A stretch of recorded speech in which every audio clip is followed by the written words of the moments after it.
अस्सलाम वालेकुम, my name is Hafiz Mohammad Suhaib Tahir. Welcome to my channel study with me. ये हमारी सीरीज़ का छठा लेक्चर है इनहेरिटेंस के चैप्टर के ऊपर क्लास 10 के लिए। तो शुरू करते हैं। Introduction to genetics. सबसे पहले जेनेटिक्स की डेफिनेशन है। बच्चे, जेनेटिक्स है क्या? जेनेटिक्स की अगर हम बात करते हैं तो जेनेटिक्स बेसिकली बायोलॉजी की वो शाख है जिसमें हम जीन्स की स्टडी करते हैं। अब यहाँ पर हमारे पास एक टर्म आई है जीन्स, और इसके अलावा हम जेनेटिक्स के अंदर एक और चीज़ की स्टडी करते हैं कि जीन्स का इनहेरिटेंस के अंदर रोल क्या है। अब यहाँ पर हमारे पास दो मेन टर्म्स आ गई, एक जीन्स आ गई और एक उसका इनहेरिटेंस में रोल। अब इनहेरिटेंस क्या है और जीन क्या है, इसे हम देखते हैं। इनहेरिटेंस बेटा अगर लफ्ज़ी मायने किया जाए, मीनिंग देखनी जाए इसके, तो इसका मतलब होता है विरासत। अब विरासत का मतलब क्या है? विरासत आम जुबान में हम देखते हैं कि विरासत क्या है जी, जब किसी जो है मरने वाले के जो माल को बच्चों की तरफ ट्रांसफ़र किया जाता है। बिल्कुल इसी तरीके से जीन्स की अगर हम बात करेंगे, जब हम बायोलॉजी के रिलेटेड बात करेंगे तो विरासत से मुराद क्या होगा? बेसिकली विरासत से मुराद किसी ऑर्गेनिज्म के ट्रेड्स होंगे जो कि एक जनरेशन से दूसरी जनरेशन में ट्रांसफ़र होते हैं। अब ये ट्रेड्स क्या होते हैं, अब इनके बारे में हम बात करेंगे। बेटा ट्रेड्स क्या हैं? ये सेट ऑफ करैक्टरिस्टिक्स हैं। ये खसूसियात का बेसिकली क्या है? एक मजमुआ है, एक बेसिकली क्या है? सेट है, जो कि एक नस्ल से दूसरी नस्ल में क्या होता है? ट्रांसमिट होता है। एक नस्ल से, एक जनरेशन से दूसरी जनरेशन में जो ट्रांसफ़र होते हैं, जो करैक्टरिस्टिक्स, जो सेट ऑफ करैक्टरिस्टिक्स है बेटा, उन्हें हम क्या कह रहे होते हैं? ट्रेड्स कह रहे होते हैं। और ट्रेड्स का एक नस्ल से, वन जनरेशन से दूसरी नस्ल यानी एक अदर जनरेशन के अंदर कन्वर्ट होना या ट्रांसफ़र होना, उसे हम क्या कहते हैं? इनहेरिटेंस। जिसके अंदर हम ये चीज़ स्टडी करते हैं कि जो इसके अंदर इन्वॉल्व हैं जीन्स और उनका इनहेरिटेंस में क्या रोल है, तब हम उसे कहते हैं जेनेटिक्स। इसके बाद बेटा जीन्स होते क्या हैं असल में? बेसिकली आपने पढ़ा था कि डीएनए होता है, हमने पढ़ा था क्रोमोसोम्स। क्रोमोसोम्स के अंदर क्या होता है? बेसिकली डीएनए और प्रोटीन्स के मिलकर बने होते हैं। तो जो बेसिकली डीएनए का स्पेसिफिक सीक्वेंस है, जो कि एक स्पेसिफिक प्रोटीन के बनने का जिम्मेदार होता है, उसे हम क्या कहते हैं? जीन। यानी डीएनए का स्पेसिफिक सीक्वेंस, न्यूक्लियोटाइड का सीक्वेंस, जो कि एक ख़ास किस्म की प्रोटीन बनाने के लिए जिम्मेदार है, उसे हम क्या कहते हैं? जीन। ये आपके इनहेरिटेंस का, विरासत का एक बुनियादी यूनिट है, फंक्शनल यूनिट है। और ये आपकी इनहेरिटेंस को जो सेट ऑफ करैक्टरिस्टिक्स एक नस्ल से दूसरी नस्ल में ट्रांसफ़र होती हैं, जिन्हें हम ट्रेड्स कह रहे होते हैं बेटा, ये उसका जिम्मेदार होता है जीन्स। अब जीन्स, अगर हम क्रोमोसोम्स और जीन्स की बात करें तो बेटा क्रोमोसोम्स की यहाँ पे दोबारा बात होती है। ये क्या है जी? Chromosomes is highly condensed form of DNA and protein. बेटा क्रोमोसोम क्या है? एक हाई कंडेंस फॉर्म है, बहुत ज़्यादा कंडेंस हुई हुई, इकट्ठी हुई हुई जो फॉर्म है किसकी है? वो डीएनए की और प्रोटीन की। तो होता कितने परसेंट है? अबाउट 40%, यानी कि 40% क्या होता है? डीएनए, और 60% यानी 60% क्या होता है? प्रोटीन। और ये एक धागा नुमा साख्त बनाता है, एक थ्रेड लाइक मटेरियल बनाता है, जिसे हम कहते हैं क्रोमेटिन। अगर ह्यूमन की बात करें तो बेटा हर एक सेल के अंदर जो क्रोमोसोम होते हैं, एक हमेशा एक कांस्टेंट पेयर के अंदर, एक मुस्तकिल जोड़े की फॉर्म के अंदर मौजूद होते हैं। हर एक पेयर के क्रोमोसोम्स को हम कहते हैं होमोलोगस क्रोमोसोम। होमोलोगस मतलब कि सेम क्रोमोसोम, यानी कि उनके पास सेम जीन्स होंगे, लेकिन क्या होंगे? एक दूसरे के पेयर की फॉर्म के अंदर होंगे। अब ये हम इंशाल्लाह हम डिटेल से इस चैप्टर के अंदर देखेंगे। तो अगर इंसान की बात करें तो इंसान के अंदर 46 क्रोमोसोम्स होते हैं, और अगर हम उन्हें पेयर की फॉर्म के अंदर करेंगे तो 23 पेयर ऑफ होमोलोगस क्रोमोसोम। ये ह्यूमंस के अंदर 23 होमोलोगस क्रोमोसोम मौजूद होते हैं। और होता क्या है बेटा? ड्यूरिंग मीओसिस, मीओसिस के नतीजे में आपने पढ़ा था कि हिप्लॉइड सेल्स बनते हैं। तो जो नंबर ऑफ क्रोमोसोम्स होते हैं जो पेयर के, वो सेपरेट होते हैं एक दूसरे से, और हिप्लॉइड गैमीट्स बनाते हैं, जिनमें हर एक सेल के अंदर, हर एक गैमीट के अंदर जो बना होता है मीओसिस के नतीजे में, उनके अंदर एक एक क्रोमोसोम मौजूद होता है। अब बेटा क्रोमेटिन क्या है? It is a complex thread like structure या थ्रेड लाइक मटेरियल। ये क्या है? आपका एक धागा नुमा एक साख्त है, पेचीदा साख्त है, जो कि बेटा किसकी बनी है? डीएनए की और प्रोटीन की। हमने ऊपर पढ़ा कि डीएनए कितने परसेंट था, 40%। और प्रोटीन में सबसे इंपॉर्टेंट कौन सी प्रोटीन होती है, हिस्टोन प्रोटीन। बेटा ये ऐसी प्रोटीन होती हैं जो कि बेसिक करैक्टर रखती हैं, यानी कि बेस करैक्टर रखती हैं और नेगेटिवली चार्ज्ड होती हैं। डीएनए जो है 8 हिस्टोन प्रोटीन के ऊपर जो कि नेगेटिवली चार्ज होती हैं उन पे लिपटा होता है। इनमें मोस्ट कॉमन जो होती हैं बेटा वो आर्जिनिन वाली और लाइसिन रखने वाली, अमीनो एसिड रखने वाली जो है प्रोटीन होती हैं। मोस्ट कॉमन इसके अंदर एक लाइसिन जो है वो हाईली रिच होती है और एक लाइसिन स्लाइटली रिच होती है और एक आर्जिनिन होती है। तो टोटल 8 हिस्टोन प्रोटीन मौजूद होती हैं। अब होता क्या है, जब डीएनए इन 8 हिस्टोन प्रोटीन के गिर्द लिपट जाता है, उसके गिर्द अगर हम उसे क्या करते हैं, रैप कर देते हैं, तो उसके जरिए एक स्ट्रक्चर बनता है जिसे हम क्या कहते हैं, न्यूक्लियोसोम कहते हैं। अगर हम यहाँ पे देखें तो बेटा यहाँ पर ये जो आपको रेड कलर का स्ट्रक्चर दिखाया जा रहा है और ये जो साथ में ये जो येलो कलर का आपको स्ट्रक्चर नजर आ रहा है, बेसिकली हिस्टोन प्रोटीन्स को रिप्रेजेंट कर रहा है। और ये देखें, ये जो आपको स्ट्रक्चर यहाँ पर लिपटा नजर आ रहा है, इसे हम डीएनए कहते हैं। और इस पूरे के पूरे स्ट्रक्चर को हम बेटा क्या कहते हैं, न्यूक्लियोसोम। तो अगर हम बात करते हैं between two nucleosome there are DNA present linked with another protein. अगर आप यहाँ पर देखेंगे, यहाँ पर भी आपको ये जो दो न्यूक्लियोसोम के दरमियान आपको क्या नजर आएगा, डीएनए नजर आएगा। और ये भी किसके जरिए जुड़ा होता है, एक दूसरे के प्रोटीन्स के साथ जुड़ा होता है। अब जो डीएनए बेटा उन दो न्यूक्लियोसोम्स के दरमियान, उन दो जो बीट लाइक स्ट्रक्चर थी उनके दरमियान जो प्रेजेंट है उसे हम क्या कहते हैं, स्पेसर डीएनए या लिंक्ड डीएनए।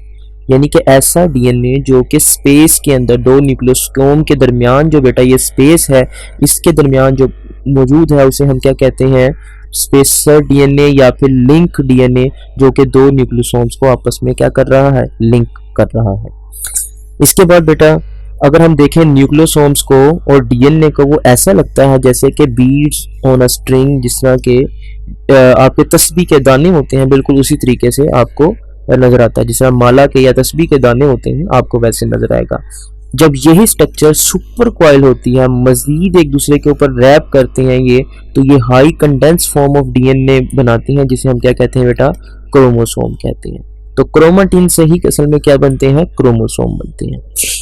तो इसके बाद बेटा मॉडल है डीएनए का, वाटसन एंड क्रिक मॉडल। अब ये क्या है, 1953 के अंदर जेम्स वाटसन ने और फ्रांसिस क्रिक्स ने बेटा ये मॉडल जो है पेश किया था। अब इस मॉडल के मुताबिक क्या है, डीएनए जो है वो 2 पॉलीन्यूक्लियोटाइड चेन का बना हुआ है। पॉलीन्यूक्लियोटाइड हमने पढ़ा था कि न्यूक्लियोटाइड क्या होती है, बेसिकली एक नाइट्रोजनस बेस, एक राइबोज शुगर और एक फॉस्फेट, कम से कम एक फॉस्फेट से बनती है। अगर आप जो है 7th चैप्टर के अंदर 9th क्लास की बायोलॉजी में देखेंगे तो आपको वहां पे न्यूक्लियोटाइड और न्यूक्लियोसाइड नजर आएगी। तो न्यूक्लियोटाइड बेसिकली क्या होती है, एक नाइट्रोजनस बेस जो कि एडनिन हो सकती है, ग्वानिन हो सकती है, साइटोसिन हो सकती है, यूरासिल हो सकती है या थायमिन हो सकती है, वो राइबोज शुगर से जुड़ती है और उसके साथ एक और फॉस्फेट अटैच कर दिया जाएगा, जिसे हम क्या कहेंगे, पूरे के पूरे स्ट्रक्चर को न्यूक्लियोटाइड कहा जाएगा। क्योंकि देखिए आप यहाँ पर ये नाइट्रोजनस बेस है जो येलो कलर में आपको नजर आ रही है, ये आपको जो दिखाया गया है ये क्या है, ये राइबोज शुगर है और ये एक फॉस्फेट दिखाया गया है। ये देखेंगे एक सेट, इस तरीके से ये दूसरा सेट, ये तीसरा सेट, ये चौथा सेट। अब ये 4 दिखाए गए हैं। इस तरीके से बहुत सारे सेट मौजूद होते हैं जिसे हम क्या कहते हैं, पॉलीन्यूक्लियोटाइड। पॉली फॉर बहुत सारे, न्यूक्लियोटाइड बहुत सारे न्यूक्लियोटाइड इकट्ठे हो गए हैं। और हमेशा क्या होते हैं बेटा, एंटी पैरेलल स्टैंड होते हैं।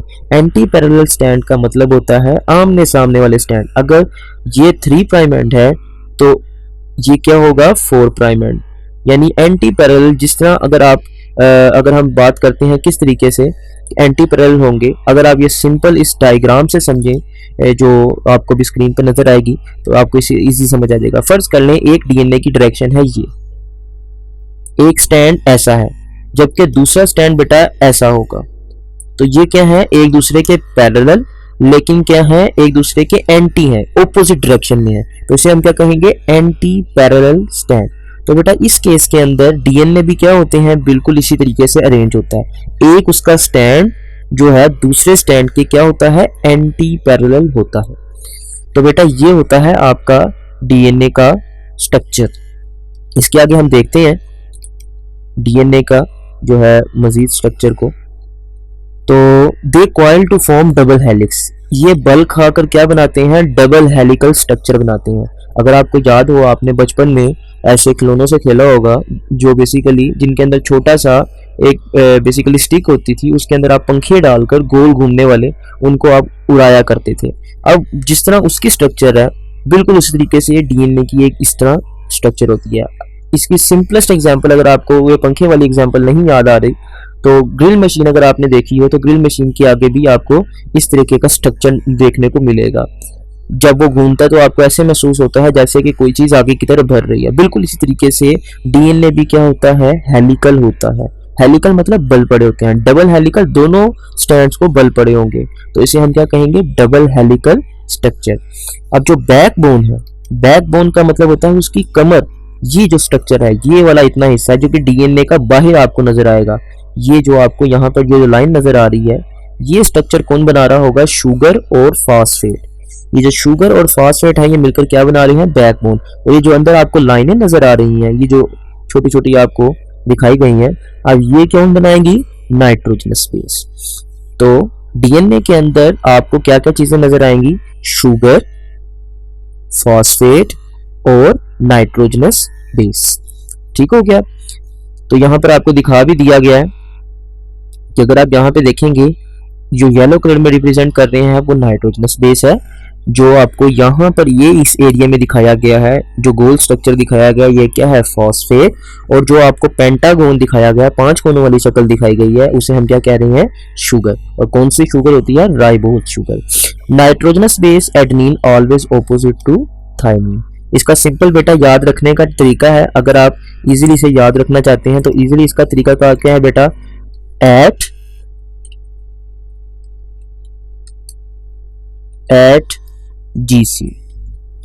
जीसी आप इजीली याद रखें कि ये जो है इसका मतलब क्या है, adenine always opposite to thymine. Adenine हमेशा थायमिन के साथ होगी, ग्वानिन हमेशा साइटोसिन के साथ होगी। अब बेटा ये है nitrogenous base, adenine, thymine, guanine और साइटोसिन। तो एट जीसी एडेनिन हमेशा थायमिन के सामने, और एडेनिन में और थायमिन में हमेशा 2 हाइड्रोजन बॉन्ड होंगे। ग्वानिन और साइटोसिन एट जीसी, तो अगर इनमें 2 हैं तो इनमें कितने होंगे, 3 होंगे। ग्वानिन हमेशा किसके सामने होगी, साइटोसिन के सामने होगी। और इनके पास कितने बॉन्ड होंगे, कितने आपस में इन्होंने बॉन्ड बनाए होंगे, 3 हाइड्रोजन बॉन्ड बनाए होंगे। अगर आप यहाँ पर इस स्ट्रक्चर को जरा करीब से देखें तो आपको यहाँ पर नजर आएगा, ये देखें, ये दिखाया गया है 2 हाइड्रोजन बॉन्ड। एक लाइन आपको यहाँ पे सिंपल नजर आएगी और एक लाइन यहाँ पर आपको नजर आ रही होगी। अब ये बेटा 2 लाइनें दिखाई गई, यानी 2 हाइड्रोजन बॉन्ड, जबकि इसके अंदर देखो 1, 2 और ये 3। अब ये जो स्ट्रक्चर है ये क्या एक्सप्लेन कर रहा है, इसमें 3 हाइड्रोजन बॉन्ड है, यानी कि ग्वानिन और साइटोसिन। बेटा याद रखें, एडेनिन और ग्वानिन हमेशा क्या होती हैं, डबल रिंग होती हैं, जबकि साइटोसिन और थायमिन ये क्या होती हैं, सिंगल रिंग जो है नाइट्रोजनस बेस होती हैं। इसके बाद बेटा adenine and guanine are double ring. Adenine ये मैं बता भी दिया, और इन्हें हम क्या कहते हैं बेटा, प्यूरीन्स। और थायमिन और साइटोसिन ये बेटा क्या होती हैं, सिंगल रिंग, और इन्हें हम क्या कहते हैं, पायरिमिडीन्स। ठीक हो गया। यानी डबल रिंग को हम कहते हैं प्यूरीन और सिंगल रिंग वाली को हम कहते हैं पायरिमिडीन्स। बेटा अगर आप भूल जाएं प्यूरीन डबल रिंग होती हैं या पायरिमिडीन डबल रिंग होती हैं, तो सिंपल याद रखें, ये जो Y आ रहा है इस Y को आपने याद रखना है, Y वाले सिंगल होती हैं। तो देखें ये थायमिन Y आ रहा है, साइटोसिन Y आ रहा है। ठीक है, इसी तरीके से आपके देखें इनमें Y नहीं आ रहा तो ये डबल रिंग होगी। ठीक हो गया। इसके बाद अगला है बेटा डीएनए। अगर हम डीएनए की बात करते हैं तो बेटा डीएनए के अंदर डीऑक्सीराइबोज और मोनोन्यूक्लियोटाइड होती है। अब ये कंसेप्ट के लिए है, यहाँ पे सिर्फ सुनते जाएं कि ये होता क्या है। एक होती है सिंपल राइबोज। सिंपल राइबोज एक शुगर है, अगर आप बायोकेमिस्ट्री वाले लेक्चर में देखेंगे आपको वहां पे राइबोज का इंशाल्लाह स्ट्रक्चर नजर आ जाएगा। तो जो बेटा एक होती है सिंपल राइबोज और एक होती है डीऑक्सीराइबोज। डी फॉर एलिमिनेशन से है, ऑक्सी ऑक्सीजन से है, तो डीऑक्सीराइबोज का मतलब होगा कि राइबोज जो है उसमें से हमने क्या किया है, ऑक्सीजन को एलिमिनेट कर दी है। डीऑक्सी का मतलब ऑक्सीजन को एलिमिनेट कर दिया गया, यानी कि राइबोज में से ऑक्सीजन जब आप निकाल देंगे तो वो कौन सी बन जाएगी, डीऑक्सी राइबोज। और याद रखें डीएनए में क्या होती है, सिर्फ और सिर्फ डीऑक्सी राइबोज होती है। मोनोन्यूक्लियोटाइड का क्या मतलब है, मोनोन्यूक्लियोटाइड का बेटा मतलब है कि इनके अंदर मोनोफॉस्फेट न्यूक्लियोटाइड होती हैं, जो एक न्यूक्लियोटाइड है उसके साथ सिर्फ और सिर्फ एक फॉस्फेट ग्रुप अटैच होगा। मोनोफॉस्फेट न्यूक्लियोटाइड अगर आप यहाँ पे लिखें तो ज्यादा बेहतर होगा बनिस्बत मोनोन्यूक्लियोटाइड के लिखने से। ठीक हो गया। इसके बाद बेटा अगर हम बात करते हैं डीएनए की रेप्लिकेशन की, तो डीएनए रेप्लिकेट कैसे करता है। हमने पढ़ा था कि डीएनए की रेप्लिकेशन जो सेल साइकिल के जो फेज है, एक नाम है उसका इंटरफेज, ये उस दौरान होती है। अब डीएनए की रेप्लिकेशन के अंदर होता क्या है, डीएनए की रेप्लिकेशन के अंदर जब डीएनए रेप्लिकेट करता है, उसको जो है सिंथेसाइज किया जाता है नए डीएनए को, तो सबसे पहले डीएनए के जो स्टैंड होते हैं, जिनको हेलिकल स्टैंड कहा जाता है, जिनको बल पड़े होते हैं, वो खुल जाते हैं। ये देखें, पहले डीएनए कैसा था, इस शेप का, ये हेलिकल फॉर्म था। उसके बाद जब डीएनए के बल खुल गए तो वो स्ट्रेट फॉर्म के अंदर आ गया। तो जब डीएनए के बल खुल गए, फिर डीएनए के दोनों स्टैंड एक दूसरे से क्या होंगे, अलग होंगे।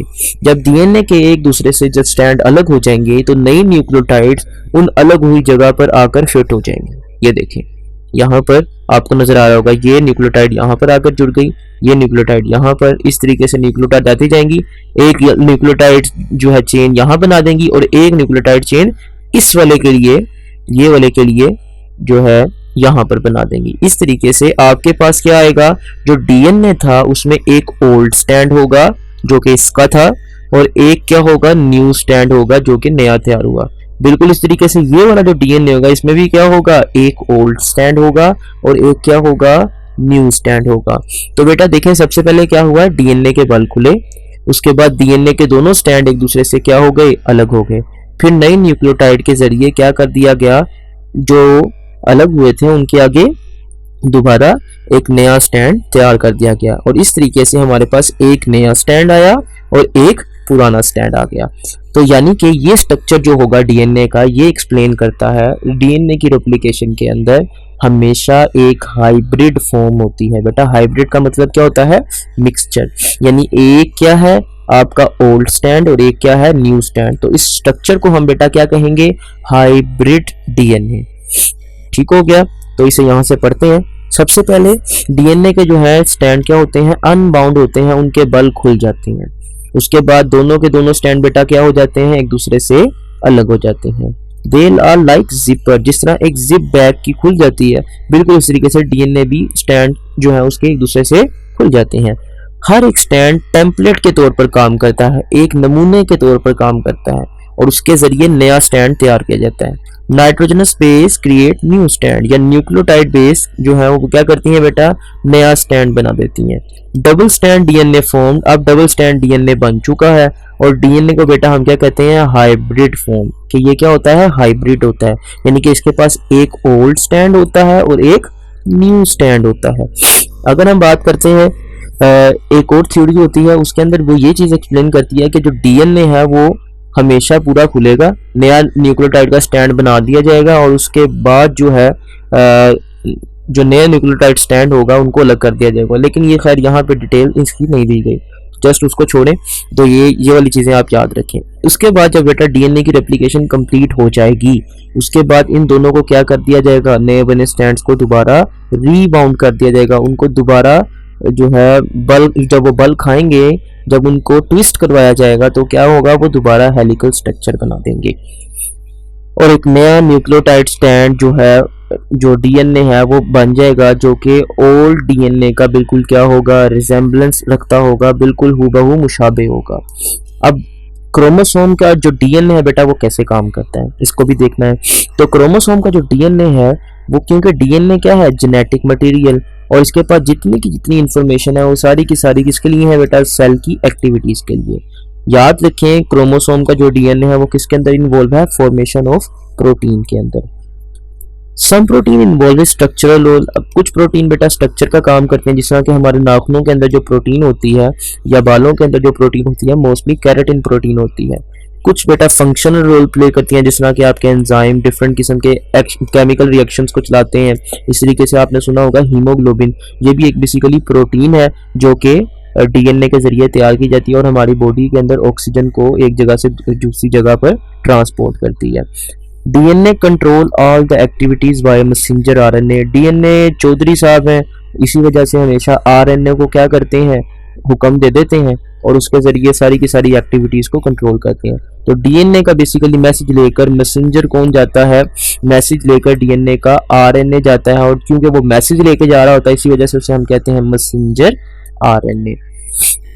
इसके बाद बेटा जाता है importance of sequence in DNA and transcription. ये बेटा सबसे इंपॉर्टेंट चीज है। अगर हम डीएनए के सीक्वेंस की अहमियत और ट्रांसक्रिप्शन को देख लें तो बेटा याद रखें, एक स्पेसिफिक प्रोटीन को बनाने के लिए डीएनए का जो सीक्वेंस होता है वो भी क्या होता है, स्पेसिफिक होता है, क्योंकि एक स्पेसिफिक प्रोटीन के अंदर हमेशा एक स्पेसिफिक अमीनो एसिड की तादाद होती है और एक स्पेसिफिक अमीनो एसिड की टाइप्स होती हैं, यानी कि खास तरह के अमीनो एसिड और उनकी तादाद को मद्देनजर रखते हुए क्या किया जाएगा, हमेशा एक स्पेसिफिक प्रोटीन तैयार की जाएगी। बेटा प्रोटीन को अगर हम बात करते हैं तो ये क्या होती है, अगर हम प्रोटीन बताते हैं कि डीएनए कौन सी प्रोटीन बना रहा है तो डिपेंड ये करता है कि उसके अंदर उसकी टाइप कौन सी है, ये स्ट्रक्चरल है कि फंक्शनल है, और उसमें नंबर ऑफ अमीनो एसिड कितने इन्वॉल्व हैं। अगर फर्ज कर लें आपने प्रोटीन बहुत बड़ी बनानी है तो इसकी वजह से आपका डीएनए का सीक्वेंस भी क्या होगा, बहुत बड़ा होगा। लेकिन अगर आपने छोटी प्रोटीन बनानी है जिसमें नंबर ऑफ अमीनो एसिड कम है, अमीनो एसिड की तादाद कम है, इसी वजह से डीएनए की लेंथ भी क्या होगी, कम होगी। The number of amino acid and the type of amino acid defined by the sequence of nucleotide and length of DNA. Length, DNA की लेंथ कितनी है वो एक्सप्लेन करेगी कि आप कितनी बड़ी प्रोटीन बना रहे हैं, और न्यूक्लियोटाइड का सीक्वेंस क्या है वो ये बताएगा कि कौन कौन सा अमीनो एसिड इस प्रोटीन के अंदर यूज होगा और किस तरतीब के अंदर यूज होगा। ये बेटा जो प्रोसेस होगा इसे हम क्या कहेंगे, ट्रांसक्रिप्शन एंड ट्रांसलेशन। तो सबसे पहले ट्रांसक्रिप्ट। ट्रांसक्रिप्ट क्या होता है बेटा, ट्रांसक्रिप्ट बेसिकली एक ऐसा प्रोसेस है जिसके अंदर अगर हम देखें, सिंपल आपको किसी ने कोई मैसेज का कहा, मिसाल के तौर पर आपके जो टीचर हैं उन्होंने क्या कहा, आपको किसी मैसेज के बारे में इन्फॉर्म किया कि आगे जाके आपने अपनी क्या करना है, क्लास को यही चीज़ जो है एक्सप्लेन करनी है।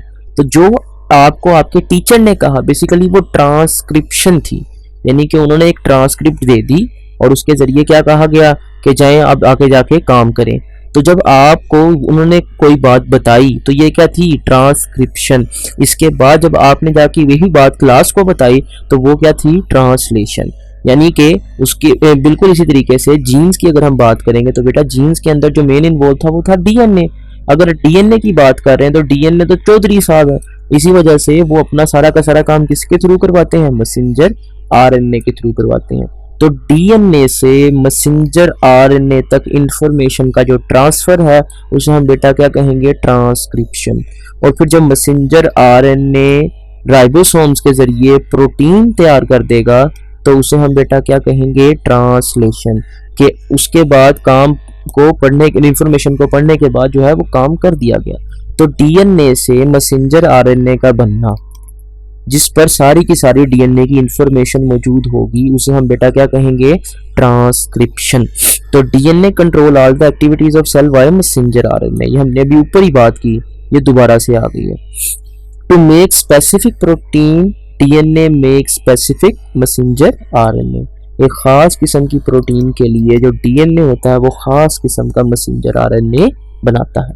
अब जो प्रोसेस है जो कि मैसेंजर आरएनए की फॉर्मेशन का प्रोसेस है कि हम डीएनए के जरिए क्या करते हैं, मैसेंजर आरएनए तैयार करते हैं, और उनके पास मैसेंजर आरएनए के पास क्या होती है बेटा, स्पेसिफिक न्यूक्लियोटाइड होती हैं, उनका स्पेसिफिक सीक्वेंस होता है, उनके नंबर स्पेसिफिक होते हैं, क्योंकि उन्होंने जाकर आगे सीक्वेंस एक्सप्लेन करना है कि कौन कौन सा अमीनो एसिड कहाँ कहाँ कैसे कैसे लगेगा और कितने अमीनो एसिड जो हैं वो लगेंगे। इस सारे प्रोसेस को हम क्या कहते हैं, ट्रांसक्रिप्शन। तो डीएनए जो है वो का जो ट्रांसक्रिप्शन है बेसिकली वो कौन सा अमल है जिसके अंदर डीएनए खास न्यूक्लियोटाइड को तरतीब को जो है नज़र में रखते हुए, मद्देनज़र रखते हुए मखसूस प्रोटीन, ख़ास किस्म की प्रोटीन बनाने के लिए क्या करता है बेटा, मैसेंजर आरएनए को तैयार करता है। इसे हम क्या कहते हैं, ट्रांसक्रिप्शन। ठीक हो गया। इसके बाद आता है बेटा ट्रांसलेशन। मैसेंजर आरएनए तो बन गया, अब मैसेंजर आरएनए से प्रोटीन तैयार करनी है। जो इंफॉर्मेशन थी डीएनए ने मैसेंजर आरएनए के थ्रू भेज दी। अब इंफॉर्मेशन पे अमल जो होगा वो बेटा उसे क्या कहेंगे, ट्रांसलेशन। के पढ़कर अब काम कर लिया गया, उसे हम क्या कहेंगे, ट्रांसलेशन।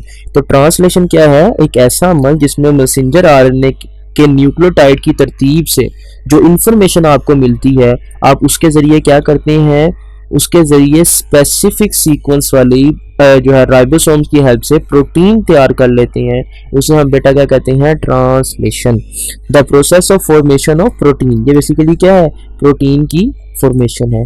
किसके जरिए बेटा हम कर रहे हैं कि जो इंफॉर्मेशन रिसीव हुई है हमें मैसेंजर आरएनए के थ्रू, क्योंकि उसका जो सीक्वेंस था वो स्पेसिफिक था, और राइबोसोम क्या कर रहे थे, आपने पढ़ा था जो है 9th क्लास के 4th चैप्टर के अंदर, कि राइबोसोम किस लिए रिस्पॉन्सिबल होते हैं, प्रोटीन बनने के लिए। तो राइबोसोम जो प्रोटीन तैयार कर रहे हैं मैसेंजर आरएनए को पढ़कर, उसे हम क्या कहते हैं बेटा, translation. The ribosome are responsible for reading instruction from messenger RNA के। जो राइबोसोम होते हैं बेटा वही रिस्पॉन्सिबल होते हैं कि उसको मालूमात को पढ़ें, इंफॉर्मेशन को पढ़ें और उसके बाद प्रोटीन बना दें। इसके बाद बेटा क्या होता है, they read the set of 3 nucleotide called codon। याद रखें मैसेंजर आरएनए पर हमेशा 3 न्यूक्लियोटाइड यानी कि एडेनिन, ग्वानिन और साइटोसिन। अगर हम बात करते हैं, मैं आपके सामने एक छोटा सा सीक्वेंस लिखता हूँ किस तरीके से ये जो है होगा। अब मिसाल के तौर पर मैं लिखता हूँ A T T T A T G T A T. ये तो बेटा ये देखें, ये मैंने इतना लंबा जो है ये इतना लंबा जो मैंने फिलोसफिकल चीज़ लिख दी है, असल में ये क्या चीज़ है, ये बता रही है कि डीएनए के अंदर पहले एडेनिन है, फिर एडेनिन है, फिर थायमीन, फिर थायमीन, फिर थायमीन, फिर थायमीन, फिर एडेनिन, फिर थायमीन, फिर एडेनिन, और इस तरीके से ये सीक्वेंस आगे चलता जा रहा है। अब ये जो है बेटा, ये सीक्वेंस के अंदर 3 के सेट की अगर हम बात करते हैं तो बेटा 3 के सेट के अंदर, यानी कि ए टी ये एक सेट हो जाएगा, टी टी टी ये एक सेट हो जाएगा, ये ए टी ए ये एक सेट हो जाएगा, ये एक सेट हो जाएगा, ये एक सेट हो जाएगा और ये एक सेट। और अगर इसके आगे एक और लगा लें तो बेटा ये कितने हो गए, आपके पास कितने कोडोन आ गए, 1 2 3 4 5 6 7। तो ये 7 कोडोन होंगे और हर एक कोडोन बेटा एक खास किस्म के अमीनो एसिड के लिए यूज होगा। ठीक हो गया। तो एक खास किस्म की न्यूक्लियोटाइड की जो तरतीब है कि कितने कितने न्यूक्लियोटाइड मौजूद हैं और 3 की जो सेट की तरतीब होगी उसे हम क्या कहेंगे, कोडोन कहेंगे। और एक कोडोन के अंदर बेटा याद रखें मैसेंजर आरएनए में एक प्रमोटर होता है जहां से काम शुरू होता है, एक क्या होता है बेटा टर्मिनेटर जहां पर काम खत्म कर दिया जाता है, और बाकी जितने भी कोडोन होते हैं वो क्या करते हैं, वो सिर्फ और सिर्फ अमीनो एसिड की तादाद को बता रहे होते हैं और उनकी जो है टाइप को एक्सप्लेन कर रहे होते हैं। तो बेटा यहाँ पर अगर आप देखें तो आपको डीएनए में एक जगह जो सीक्वेंस दिखाया गया ये है प्रमोटर जीन, यानी कि यहाँ से मैसेंजर आरएनए का जो है रीडिंग शुरू होगी और ये जितना भी बीच वाला हिस्सा है बेटा ये क्या करेगा, प्रोटीन तैयार करेगा, और ये क्या है हिस्सा, टर्मिनेटर, यानी कि यहाँ पर जो है प्रोटीन की इंफॉर्मेशन खत्म हो जाएगी। तो बेटा जीन्स दोबारा से आ गया, हमने भी पढ़ा था कि जीन्स क्या है, स्पेसिफिक न्यूक्लियोटाइड का डीएनए पे सीक्वेंस है जो कि खास किस्म की प्रोटीन बनने के लिए जो होते हैं ज़रूरी होते हैं, उन्हें हम क्या कहते हैं बेटा, जीन। और हमने कहा था ये फंक्शनल यूनिट किसका है, इनहेरिटेंस का। हर एक जीन बेटा एक खास किस्म का ट्रेट को क्या करता है, कंट्रोल करता है, सेट ऑफ कैरेक्टरिस्टिक्स को कंट्रोल करता है, एक खास किस्म का ट्रेट। ये सेट ऑफ कैरेक्टरिस्टिक्स ये इंशाल्लाह हम आगे जाके देखेंगे।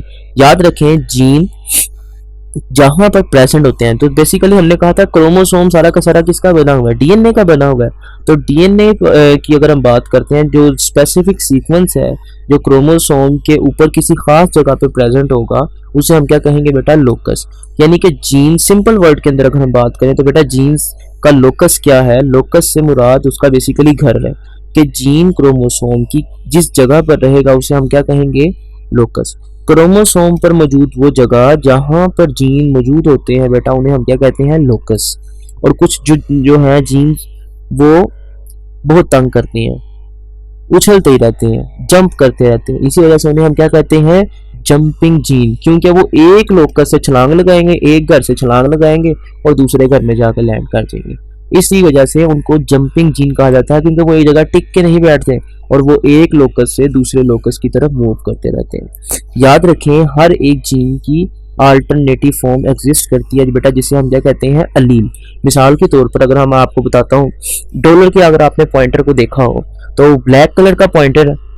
अब ब्लैक कलर का पॉइंटर है वो डॉलर का, एक कंपनी का, लेकिन इसी तरीके से आपको ब्लू कलर के अंदर भी डॉलर का पॉइंटर मिलेगा, इसी तरीके से आपको ग्रीन कलर के अंदर भी आपको डॉलर का पॉइंटर, वही सब कुछ वही होगा, बस कलर डिफरेंट होगा। इसी तरीके से आपको जो है रेड कलर के अंदर भी वो पॉइंटर मिलेगा। तो बेटा ये क्या है, अल्टरनेट है एक ही चीज, पॉइंटर एक ही कंपनी का, एक जैसी चीज है, लेकिन क्या है, चीजें मुख्तलिफ है, अल्टरनेट है। तो बेटा बिल्कुल इसी तरीके से एक जीन की भी बहुत सारी फॉर्म्स हो सकती हैं, और उन फॉर्म्स को बेटा, उन अल्टरनेटिव फॉर्म्स को हम क्या कहते हैं, अलील कहते हैं। तो हर एक जीन के बेटा अलील्स होते हैं। अगर हम बात करते हैं जीन्स के अलील्स की, तो बेटा जिस तरह क्रोमोसोम्स का थे हमेशा पेयर की फॉर्म के अंदर प्रेजेंट होते थे, होमोलोगस क्रोमोसोम की फॉर्म में प्रेजेंट थे, इसी तरह अलील भी क्या होंगे, पेयर की फॉर्म के अंदर प्रेजेंट होंगे। और बेटा याद रखें, मियोसिस के दौरान क्योंकि क्या होते थे, होमोलोगस क्रोमोसोम सेपरेट होते थे, एक दूसरे से अलग होते थे, इसी वजह से अलील्स भी बेटा क्या होंगे, एक दूसरे से सेपरेट होंगे। और जब जाइगोट बनेगा बेटा, हमेशा जाइगोट के अंदर जो सेल होगा वो एक एक अलील ही क्या करेगा, वसूल करेगा, वो एक्सेप्ट करेगा अपने पेरेंट्स से। यानी कि एक अलील कहाँ से आएगा, जो है मेल से, उसकी माँ से, और एक अलील कहाँ से आएगा, उसके बाप से। यानी जो है जो जीन है वो बेसिकली क्या करेंगे, अपने अलील्स को सेग्रीगेट करेंगे, एक दूसरे से अलग करेंगे। यही इंशाल्लाह हम जाके मेंडल लॉ ऑफ सेग्रीगेशन के अंदर देखेंगे कि मियोसिस के दौरान क्या होगा, हमेशा जीन्स के जो अलील्स हैं वो सेपरेट होंगे। जब वो सेपरेट होंगे, जब जाइगोट बनेगा, जाइगोट कैसे बनता है बेटा, जब एक स्पर्म और एक एग आपस में मिलते हैं, तो जब वो आपस में मिलेंगे तो क्या बनाएंगे, जाइगोट बनाएंगे। और हमेशा जो अलील्स होंगे वो हमेशा दोबारा जोड़े की शक्ल इख्तियार कर लेंगे, क्योंकि एक जोड़ा उसकी वालिद की तरफ से आया था और एक जोड़ा उसके वालिदा की तरफ से आया था। जब वो आपस में मिलेंगे तो क्या बना देंगे, दोबारा एक पेयर बना देंगे जीन के अलील का। बेटा याद रखें, जो जीन की अलील्स होते हैं, अगर उनकी फॉर्म को हम एक्सप्लेन करेंगे तो उसे हम क्या कहेंगे, जीनोटाइप। जब एक जीन की आप क्या करेंगे, एक्सप्लेनेशन देंगे वर्ड्स के अंदर, उसे हम क्या कहेंगे, जीनोटाइप। ठीक हो गया। अब बेसिकली क्या है, ये कंपोजिशन है किसकी, इंडिविजुअल की। किसकी वजह से बेटा, खास किस्म के जीन्स की वजह से। तो जब हम खास किस्म के जीन्स को एक्सप्लेन करेंगे तो उसे हम क्या कहेंगे, जीनोटाइप। इसी तरीके से बेटा अगर हम बात करें जीनोटाइप की, तो जीनोटाइप की जो मोस्ट कॉमन होती है फॉर्म, वो दो तरह की होती है। तो इनके अंदर सबसे पहले या तो होंगे होमोजाइगस, यानी कि दोनों के दोनों जो अलील हैं वो एक जैसे होंगे। मिसाल के तौर पर बेटा आपको दिखाया गया है, ये देखें, ये एक जीन है जो एल्बिनिज्म के लिए होता है। एल्बिनिज्म बेटा एक ऐसी बीमारी है जिसके अंदर अगर हम बात करते हैं पिगमेंटेशन आपकी स्किन की, वो मौजूद नहीं होती। अब होता क्या है, आपने अक्सर देखा होगा जो कुछ लोग होते हैं वो पैदाइशी ही बहुत सफ़ेद होते हैं, जिन्हें आम जुबान में भूरे कहा जाता है। तो यानी ऐसा कह लें कि वो अंग्रेज होते हैं, जमते ही अंग्रेज होते हैं। तो खैर, तो एल्बिनिज्म बेटा क्या है, एल्बिनिज्म के अंदर आपकी नॉर्मल बॉडी पिगमेंटेशन एब्सेंट होती है। ये एक बीमारी है जो कि रिसेसिव अलील की वजह से होती है। तो जो बेटा बेसिकली एल्बिनिज्म है वो किसके जरिए होता है, एल्बिनिज्म जीन के कंट्रोल के जरिए। इनके दो अलील्स हैं सिंपल, एक ए कैपिटल ए और एक होता है स्मॉल ए। अब ये क्या चीज़ है, capital A small A, A represent करता है बेटा एल्बिनिज्म को। अब ये जो डोमिनेंट और रिसेसिव वाला जो है कंसेप्ट है वो इंशाल्लाह आगे जाकर देखेंगे। अभी यहाँ पे सिर्फ इतना है कि इसके दो अलील हैं, एक कैपिटल ए एक स्मॉल ए। ठीक हो गया। अगर हम बात करते हैं ये कंडीशन कैपिटल ए, हमने कहा था हमेशा पेयर की फॉर्म के अंदर अलील होंगे, या तो स्मॉल ए। तो बेटा ये देखो दोनों सेम है, इसे हम कहेंगे होमोजाइगस। लेकिन बेटा हेट्रोजाइगस क्या होता है, हेट्रो फॉर डिफरेंट, यानी कि इसके अंदर जो जीन्स होंगे उनके अलील्स क्या होंगे, आपस में एक दूसरे के आइडेंटिकल नहीं होंगे। तो क्या होगा, इस कंडीशन के अंदर ये ऐसी जीनोटाइप है जिसमें जीन की मुतबादिल अशकाल अलील्स एक होमोलोगस क्रोमोसोम पर एक दूसरे के क्या होते हैं, मुख्तलिफ होते हैं, ये एक दूसरे के आइडेंटिकल नहीं होते। यहाँ पर गलती से लिखा आ गया ये आइडेंटिकल है, ये आइडेंटिकल नहीं है बेटा, ये नॉन आइडेंटिकल अलील्स होते हैं। देखें यहाँ पर देखें, अगर आपको कैपिटल ए स्मॉल ए नजर आएगा तो ये बेटा क्या होगी, ये कंडीशन हेट्रोजाइगस होगी। अब बेटा कैपिटल ए स्मॉल ए का कंसेप्ट क्या है, कैपिटल ए स्मॉल ए की अगर हम बात करते हैं तो एक यहाँ पर फिनोमिना आता है डोमिनेंट और रिसेसिव का। एक जीन क्या करता है, दूसरे जीन के जो एक जीन का जो अलील है वो दूसरे जीन के अलील के इफेक्ट को छुपा लेता है। तो अगर हम बात करते हैं हेट्रोजाइगस कंडीशन में, यानी कि कैपिटल ए स्मॉल ए वाली कंडीशन के अंदर, तो जो कैपिटल ए होगा ये बड़ा है, इसी वजह से ये डोमिनेंट होगा। स्मॉल ए क्योंकि ये छोटा है, इसी वजह से ये क्या होगा, रिसेसिव अलील होगा। डोमिनेंट अलील बेटा क्या होता है, ये एक ऐसा अलील है जिसके अंदर हम बात करते हैं कि जितना भी इसका अफेक्ट होगा ये सारा का सारा क्या करेगा, अपना अफेक्ट शो करेगा। जबकि इस छोटे वाले को कहेगा बेटा आप घर बैठो, आपकी कोई ज़रूरत नहीं है, आपकी यहाँ पर ट्रेड को शो करने की कोई ज़रूरत नहीं है, वो इसके असर को छुपा लेगा। इसे हम क्या कहेंगे, डोमिनेंट अलील और रिसेसिव अलील। तो जो आपका ए है जिसने इसके इफेक्ट को छुपा लिया वो डोमिनेंट होगा, जिसका इफेक्ट छुप गया वो क्या होगा, रिसेसिव होगा। तो अगर हम हेट्रोजाइगस कंडीशन की बात करते हैं तो बेटा जो अलील क्या करे, मास्क कर ले इफेक्ट को किसके, दूसरे अलील के, यानी कि एक जीन के जो दो अलील थे उनमें से एक अलील ने क्या किया, दूसरे अलील के इफेक्ट को छुपा लिया। तो बेटा उसे हम क्या कहेंगे, डोमिनेंट अलील। ठीक हो गया। हमेशा डोमिनेंट अलील को हम कैपिटल लेटर से शो करते हैं। और बेटा जो रिसेसिव अलील होता है जिसका असर छुप गया डोमिनेंट अलील की वजह से, बेटा उसे हम क्या कहेंगे, उसे हम रिसेसिव कहेंगे, रिसेसिव अलील। ठीक हो क्या। इसे हमेशा स्मॉल लेटर से कहेंगे क्योंकि छोटा बच्चा जो है ना, वो सॉरी छोटा जो है वो कहने के असर रखता है। बाहर कैफ इस पे कुछ और बात करना चाहते थे लेकिन यहाँ पे वीडियो के हवाले से मौजूद नहीं है कि ये बात की जा सके। तो अगर हम बात करते हैं बेटा इस कंडीशन के अंदर, ये जो कैपिटल ए स्मॉल ए है, यहाँ पर जो स्मॉल ए है बेटा ये क्या है, रिसेसिव अलील मौजूद है।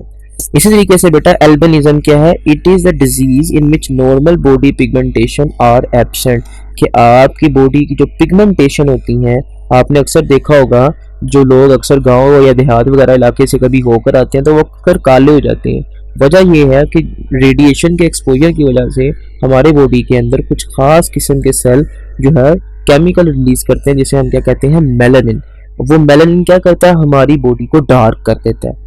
अब it is due to the recessive genotype, hence it is a recessive trait. बेटा ये क्या है, एल्बिनिज्म एक रिसेसिव ट्रेट है।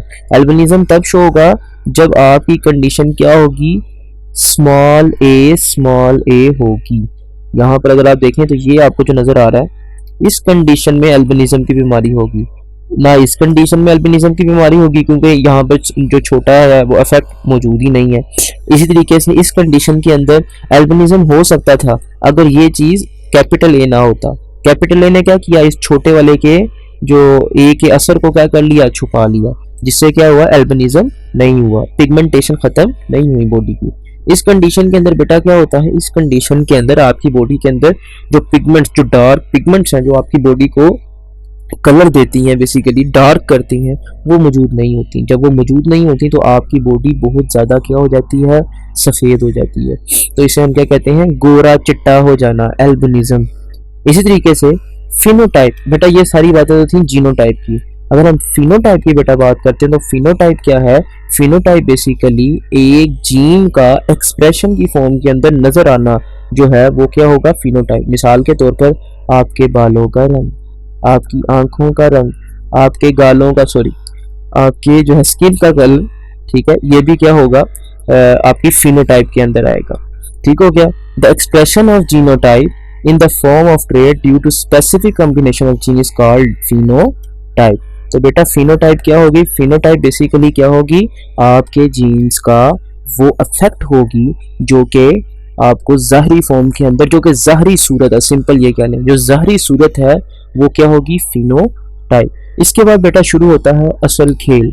अब मज़े की बात तो ये है, मेंडल का लॉ है जेनेटिक्स का, बायोलॉजी से रिलेटेड, लेकिन सारा का सारा जो कंसेप्ट है इसके अंदर मैथमेटिक्स का है, क्योंकि मेंडल खुद बंदा क्या था, एक मैथमेटिशियन था।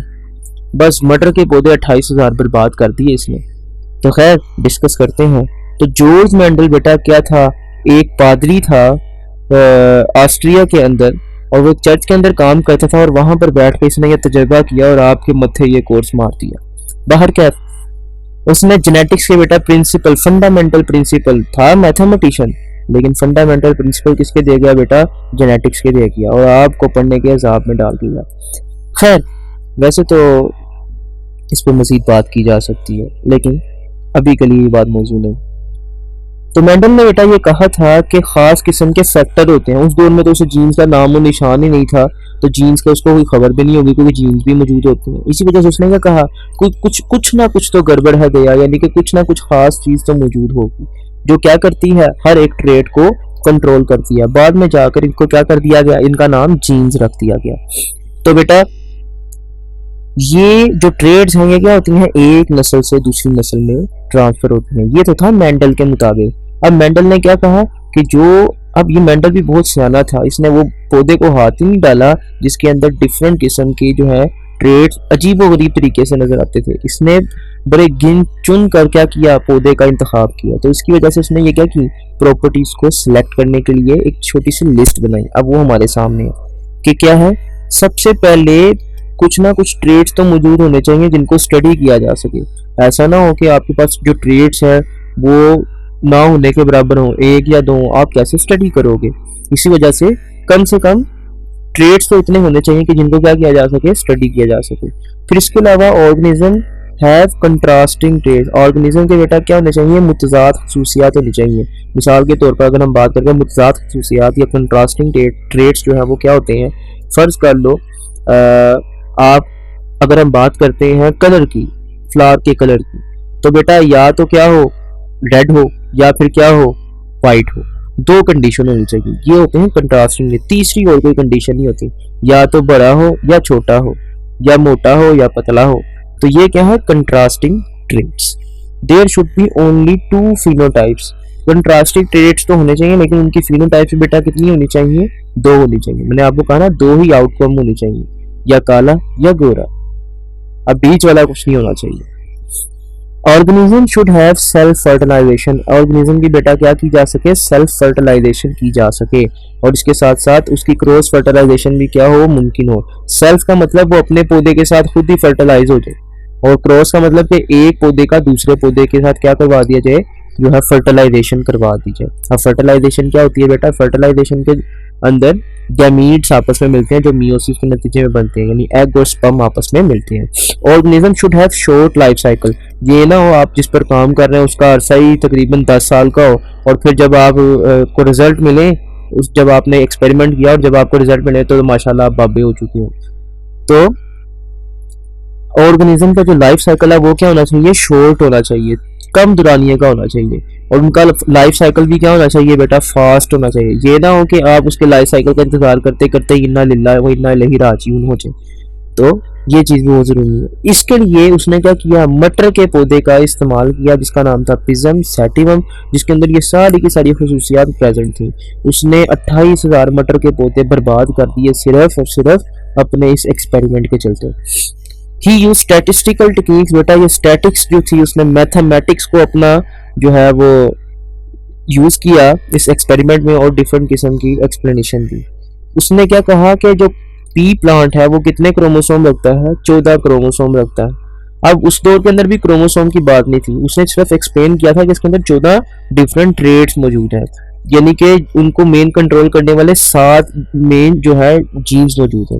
क्योंकि उस दौर में इतना क्रोमोसोम का कंसेप्ट मौजूद नहीं था, लेकिन सिर्फ एक हिंट था कि कोई ना कोई जेनेटिक जो है मटेरियल मौजूद होता है। तो बेटा ये आपके सामने लिखे हुए हैं 7 ट्रेड। एक है राउंड कलर, राउंड शेप, यानी कि शेप ऑफ द सीड की अगर हम बात करें या तो वो राउंड होगा, तो राउंड हमने कैपिटल R से शो किया। और जो रिंकल्ड है बेटा जो कि झुर्रीदार जिसे आप कहते हैं वो क्या होगा, स्मॉल आर होगा, यानी कि ये आपका रिसेसिव होगा। बीज के कलर की अगर हम बात करते हैं कलर सीड की बेटा, तो वो क्या होगा, येलो, तो कैपिटल वाई कि ये डोमिनेंट है, स्मॉल वाई का मतलब है कि ये रिसेसिव है, और वो कौन सा कलर है बेटा, येलो है या तो ग्रीन है। इसी तरीके से फ्लावर की बात करें तो फ्लावर बेटा कौन सा होगा कलर उसका, या पर्पल होगा या व्हाइट, तो पर्पल कैपिटल पी से रिप्रेजेंट कर रहा है मतलब ये डोमिनेंट है, जो स्मॉल पी से रिप्रेजेंट कर रहे हैं वो क्या है, रिसेसिव। इस तरीके से बेटा अगर हम फली की बात करते हैं, या तो फुली होगी फली या सुकरी होगी फली, इसी वजह से इसको हमने क्या कर दिया, इन्फ्लेट। इन्फ्लेट का मतलब होता है फूली हुई, और स्मॉल आई को कंस्ट्रिक्टेड के लिए शो कर दिया। अब फली के कलर की बात करें, यानी कि पोर्ट कलर की बात करें, तो बेटा या तो ग्रीन होगी, जो कि हमने कैपिटल जी से शो कर दिया। रिसेसिव का मतलब या तो येलो होगी, यानी कि स्मॉल जी से हमने शो कर दिया। अब फ्लावर की पोजीशन की बेटा अगर हम बात करते हैं, फ्लावर की पोजीशन के अंदर या तो वो आगे की तरफ होगा फ्लावर, या तो फिर पीछे की तरफ फ्लावर होगा। आगे के लिए एक्सियल लगा दिया हमने, और जो पीछे की तरफ था उसके लिए स्मॉल ए लगा दिया। इस तरीके से बेटा अगर हम हाइट की बात करते हैं, या तो पौधा बहुत बड़ा होगा जिसे हम टॉल कहेंगे, या तो पौधा बहुत छोटा होगा जिसे हम स्मॉल टी से रिप्रेजेंट करेंगे। ठीक हो गया, तो याद रखें इन्हें हमने इन वर्ड से कंफ्यूज नहीं करना।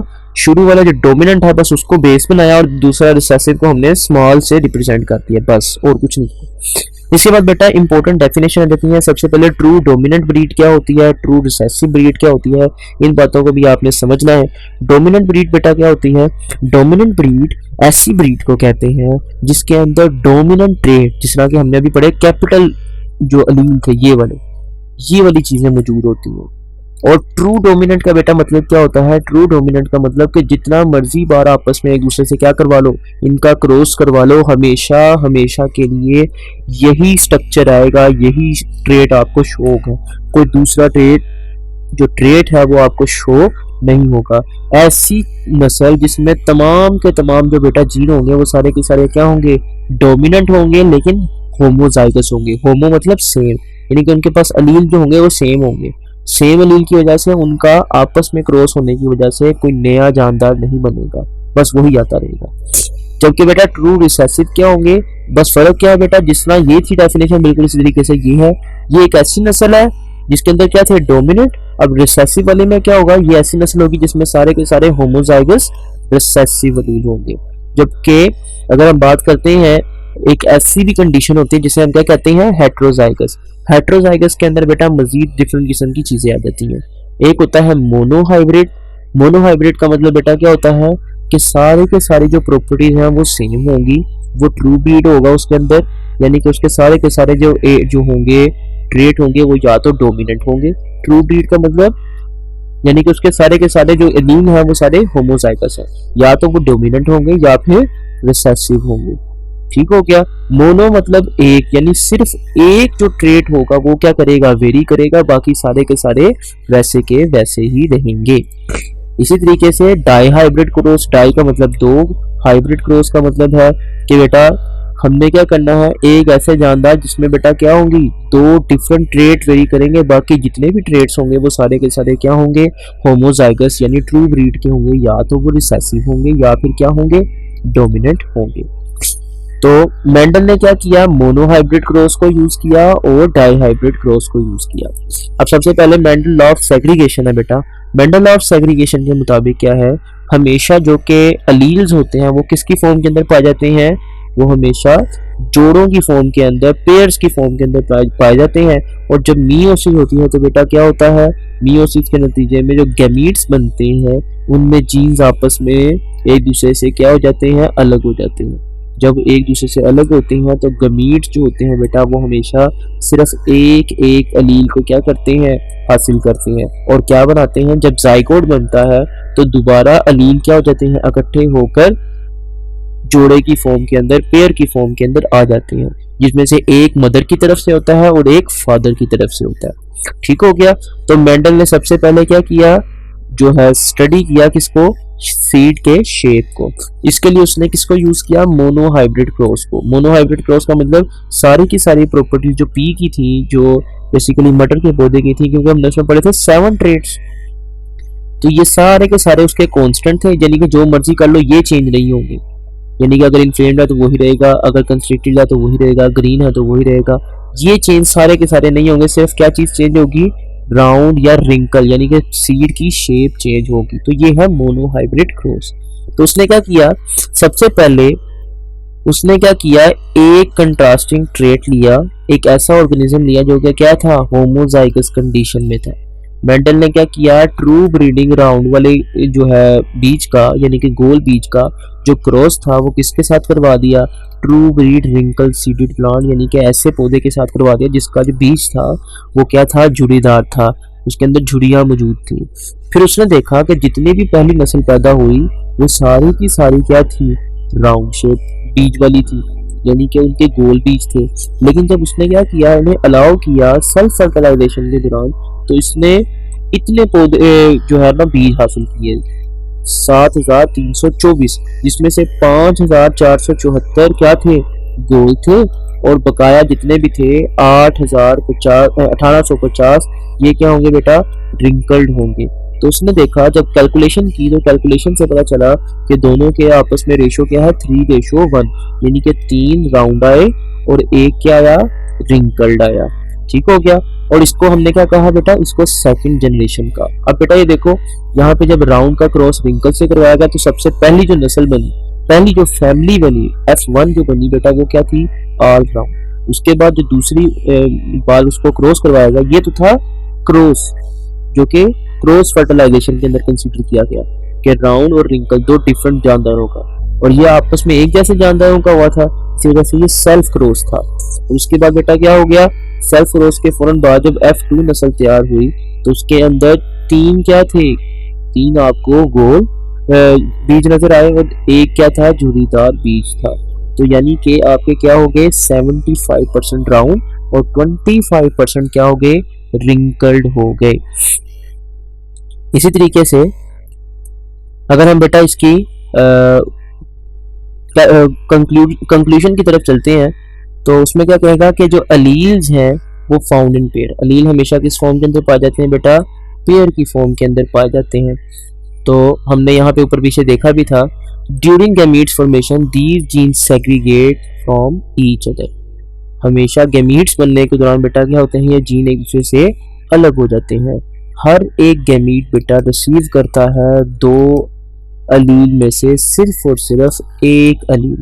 उसके बाद बेटा क्या होता है, जब जाइगोट बनता है, जाइगोट के अंदर दोबारा अलील इकट्ठे होकर पेयर की फॉर्म के अंदर रैंडम फर्टिलाइजेशन के जरिए जो है वो इकट्ठे हो जाते हैं। तो बेटा जीनोटाइप की अगर हम एक्सप्लेनेशन करें तो बिल्कुल सिंपल है।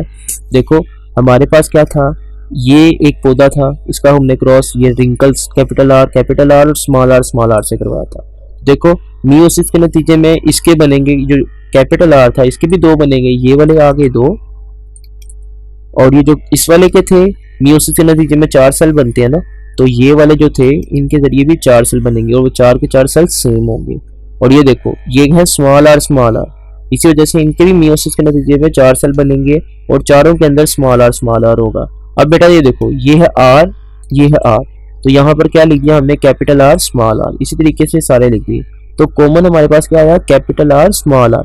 तो यहाँ पर अगर आप देखेंगे तो आपको नजर आएगा एक क्या है, राउंड, और एक क्या है बेटा, रिंकल। एक है राउंड और एक क्या है, रिंकल का अलील मौजूद है। लेकिन इस फॉर्म के अंदर ये डोमिनेंट होगा कैपिटल आर, और जो स्मॉल आर है वो क्या होगा, रिसेसिव। इसी वजह से रिसेसिव का इफेक्ट छुप जाएगा जबकि डोमिनेंट का इफेक्ट नजर आ जाएगा। यानी कि जितने भी पौधे होंगे वो सारे के सारे क्या होंगे, ऑल राउंड होंगे, तमाम गोल होंगे। उसके बाद जब इन दोनों का आपस में क्रॉस करवा देगा बेटा, ये क्या थी, ये थी F1 नस्ल, ये पहली फैमिली थी। उसके बाद जब इनको मजीद क्रॉस करवाने के लिए आपस में करवा दिया गया तो देखो यहाँ पर था capital R small R, capital R small R. अब यहाँ पर ये जो कैपिटल आर है ये मियोसिस के नतीजे में 2 सेल बनाएगा, क्योंकि टोटल 4 बनते हैं ना, तो टोटल 4 बनेंगे, 2 के अंदर ये वाले कैपिटल आर होगा और 2 के अंदर स्मॉल वाला आर मौजूद होगा। तो यहाँ पे देखें 2 कैपिटल आर 2 स्मॉल आर। इसी तरीके से जब मियोसिस के नतीजे में ये बनेंगे तो 2 कैपिटल आर वाले बनेंगे और 2 कौन से बनेंगे, स्मॉल आर बनेंगे, जो है वो सेल्स बन जाएंगे। ठीक हो गया। फिर इसके बाद बेटा अब यहाँ पर हमने सिंपल लिखा, ये देखें कैपिटल आर, ये वाला कैपिटल आर, ये वाला कैपिटल आर। इसी तरीके से हमने पूरा टेबल जो है बना लिया।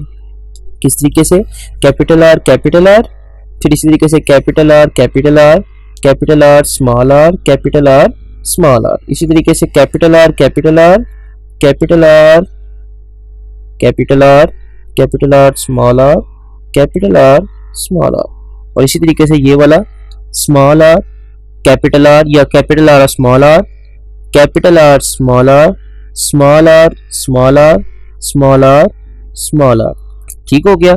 इसी तरीके से ये वाला small R capital R small R, capital R small R, capital small R small R small R small R. तो अगर हम देखें हमारे पास बेटा फिनोटाइप क्या थी कि जो टोटल थे वो कितने थे, 12 गोल थे और 4 क्या थे, रिंकल थे। अब ये कैसे पता चला हमें, अगर हम बेटा जीनोटाइप को देखें, जो जीनोटाइप के अंदर हमारे पास ये वाली कंडीशन थी, या तो कैपिटल आर आया है, कैपिटल आर स्मॉल आर आया है, या फिर स्मॉल आर आया। तो बेटा ये कैपिटल आर स्मॉल आर कितने थे, 4। इस तरीके से जो कैपिटल आर थे वो थे 4, कैपिटल आर स्मॉल आर थे 8, और कैपिटल आर स्मॉल आर बेटा कितने थे, 4। तो अगर हम बात करते हैं होमोजाइगस डोमिनेंट की तो वो कितने हैं, 4। होमोजाइगस रिसेसिव की तो बात करें तो बेटा वो है 4, और हेटेरोजाइगस कितने हैं बेटा, 8। तो इनकी रेशो अगर देखें तो जीनोटाइप रेशो क्या आएगी, 1:2:1। और अगर हम टोटल देखें फिनोटाइप रेशो तो बेटा ये देखें ये भी गोल होंगे, कैपिटल आर वाले और कैपिटल आर स्मॉल आर वाले भी गोल होंगे। तो 4 और 8 हो गए 12, यानी कि 12:4, और हमारे पास रेशो क्या आ गई, 3:1 आ गई, यानी कि 4 1 4, 4 3 12, तो ये 3:1 आ गई। इसी तरीके से Mendel's law of independent assortment, तो ये तो था हमारा मेंडल लॉ ऑफ सेग्रीगेशन। ये बेटा क्या एक्सप्लेन कर रहा था, ये एक्सप्लेन कर रहा था कि एक जो अलील है वो क्या होता है, एक दूसरे से जो अलग हो जाते हैं ड्यूरिंग गैमीट्स फॉर्मेशन, यानी कि एक जीन के जो 2 अलील होते हैं वो आपस में एक दूसरे से क्या हो जाते हैं, अलग हो जाते हैं। अब Mendel law of independent assortment की अगर हम बेटा बात करते हैं तो उसमें क्या है, Mendel law of independent assortment के अंदर अगर हम बात करते हैं तो जो अलील्स जो होते हैं, जो जीन पेयर के अंदर सेग्रीगेट हो रहे होते हैं, वो हमेशा गैमीट्स के अंदर दूसरे अलील से इंडिपेंडेंटली क्या होते हैं, सेग्रीगेट होते हैं। यानी कि कोई अलील किसी दूसरे अलील के साथ सेग्रीगेट होना पसंद नहीं करता, वो हमेशा आज़ादाना तौर पर इंडिपेंडेंटली एक दूसरे से क्या होते हैं, अलग होते हैं। यानी मिसाल के तौर पर अगर हम यहाँ पे बात करते हैं कि अगर फ़र्ज़ कर लो ये येलो कलर का जो अलील है, येलो कलर के जीन के लिए जो अलील है कैपिटल वाई और स्मॉल वाई, जब ये दोनों सेग्रीगेट होंगे इनका ताल्लुक ना इनसे होगा, ना इससे होगा, ना इससे, ना इससे, ना इससे और ना ही इससे। ये अलग हो या ना हो इनकी कोई सरदर्द नहीं है। मतलब कि इन दोनों की जो सेग्रीगेशन होगी, इन दोनों का जो आपस में अलग होना है, जो एक दूसरे से अलग होना है, वो क्या होगा, इन बकाया से क्या होगा, आज़ादाना होगा, यानी कि इंडिपेंडेंट होगा, उसका किसी कोई ताल्लुक नहीं होगा। तो इसके लिए बेटा उसने क्या यूज़ किया, मेंडल ने एक डाई हाइब्रिड क्रॉस को यूज़ किया, 2 ट्रेट्स को यूज़ किया। मैंने अभी बताया आपको डाई हाइब्रिड क्रॉस क्या होता है बेटा। डाई हाइब्रिड क्रॉस एक ऐसा क्रॉस होता है जिसके अंदर हम 2 प्रॉपर्टीज को सिर्फ डिस्कस करते हैं और बाकी सारी की सारी प्रॉपर्टीज क्या होती हैं, सेम होती हैं। इसी तरीके से मेंडल ने क्या किया, ट्रू ब्रीडिंग वाले जो राउंड येलो शेप था, राउंड येलो का मतलब बेटा क्या है कि उसके अंदर राउंड कलर का डोमिनेंट और येलो कलर का डोमिनेंट, राउंड शेप के लिए डोमिनेंट और येलो कलर के लिए डोमिनेंट जो है वो जीन का अलील मौजूद है। और उसका उसने क्रॉस किससे करवाया, ट्रू ब्रीड के साथ, यानी कि वो होमोजाइगस है, और रिंकल्ड ग्रीन के साथ करवाया, यानी कि रिसेसिव ट्रेट स्मॉल आर और ग्रीन के लिए स्मॉल वाई। ठीक हो गया। और फिर जब उसने देखा पहली नस्ल के अंदर बेटा सारे के सारे क्या थे, जितने भी थे वो गोल थे और उनके जो कलर थे वो क्या थे, येलो थे। जब उसने सेल्फ फर्टिलाइजेशन करवाने की जो है वो उन्हें इजाज़त दी, तो उसके बाद बेटा क्या हुआ, हमारे पास जो रेशो आई वो थी 9:3:3:1। अब ये क्या एक्सप्लेन करती है, 9 का मतलब क्या आया, 9 का मतलब ये था कि जितने भी हमारे पास आए उनके अंदर जो 9 थे वो राउंड यानी गोल और येलो यानी कि पीले रंग के थे। 3 उनमें ऐसे आए जो कि राउंड तो थे लेकिन क्या थे, ग्रीन थे। 3 उनमें ऐसे आए जो कि रिंकल थे लेकिन क्या थे, येलो थे। इसी तरीके से हमारे पास एक ऐसा आया जो कि रिंकल्ड और ग्रीन था। अब बेटा इस चीज से हमें एक चीज दो बात समझ आएगी। तो यहाँ पे देखें हमारे पास round yellow, round green, wrinkled yellow, wrinkled green. तो बेटा यानी कि रिसेसिव ट्रेट नेचर के अंदर बहुत ही लेस कॉमन होते हैं। अब यहाँ पे देख रहे हैं ये 9 है, ये 3, ये 3, लेकिन जो रिसेसिव वाला था small R small R small Y, ये बहुत ही क्या था, रेयर था। यानी कि ये एक बार रिपीट हुआ, रेशो इसकी एक बार आई है, यानी कि सारे के अंदर ये एक बार आया। तो बेटा जो सेकंड जनरेशन है उसके अंदर ये चीज होगी। तो बेटा उसने क्या किया, अलील जो है वो हमेशा जोड़े की फॉर्म के अंदर पाए जाते हैं। बाकी सारी ऑब्जर्वेशन वैसे ही है कि गैमीट्स के दौरान बेटा क्या होते हैं, अलील एक दूसरे से अलग होते हैं। हर गैमीट बेटा क्या करता है, सिर्फ एक अलील को 2 में से जो है वो रिसीव करता है। और जब जाइगोट बनता है बेटा दोबारा के क्या हो जाते हैं, अलील एक दूसरे से मिलकर पेयर बना देते हैं। फिर इसी तरीके से अगर हम बात करते हैं सेग्रीगेशन की, तो एक जीन के जो अलील होते हैं वो हमेशा अलग सेपरेट होते हैं। उनको कोई ज़रूरत नहीं होती कि दूसरे जीन के अलील सेग्रीगेट हो रहे हैं, सेपरेट हो रहे हैं कि नहीं। तो इसी वजह से हम कहते हैं कि एक जीन की जो सेग्रीगेशन होती है अलील्स की, वो इंडिपेंडेंट होती है, उसका कोई ताल्लुक नहीं होता, कोई वास्ता नहीं होता दूसरे जीन की अलील्स के सेग्रीगेशन से। और ये बेटा सारे के सारे ट्रेट के अंदर हमेशा एक जैसा रहेगा।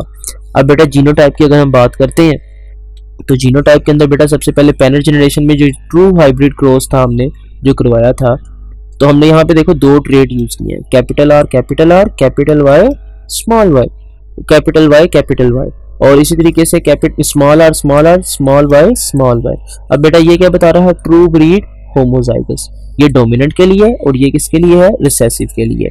इसके बाद बेटा देखो इन्होंने जो गैमीट्स बनाए, तो एक गैमीट्स के अंदर बेटा 4 मियोसिस के नतीजे में बनेंगे। तो एक में आएगा कैपिटल आर और एक में क्या आएगा, कैपिटल वाई। इसी तरीके से दूसरे में भी क्या आएगा, कैपिटल आर, कैपिटल वाई, और तीसरे में भी बेटा क्या आएगा, कैपिटल आर, कैपिटल वाई। इसी तरीके से चौथे वाले में भी कैपिटल आर, कैपिटल वाई आएगा। और इसी तरीके से इसके भी बनेंगे कैपिटल आर, स्मॉल वाई। यानी सिंपल अगर हम देखें तो बेटा सिंपल आपका क्या होगा,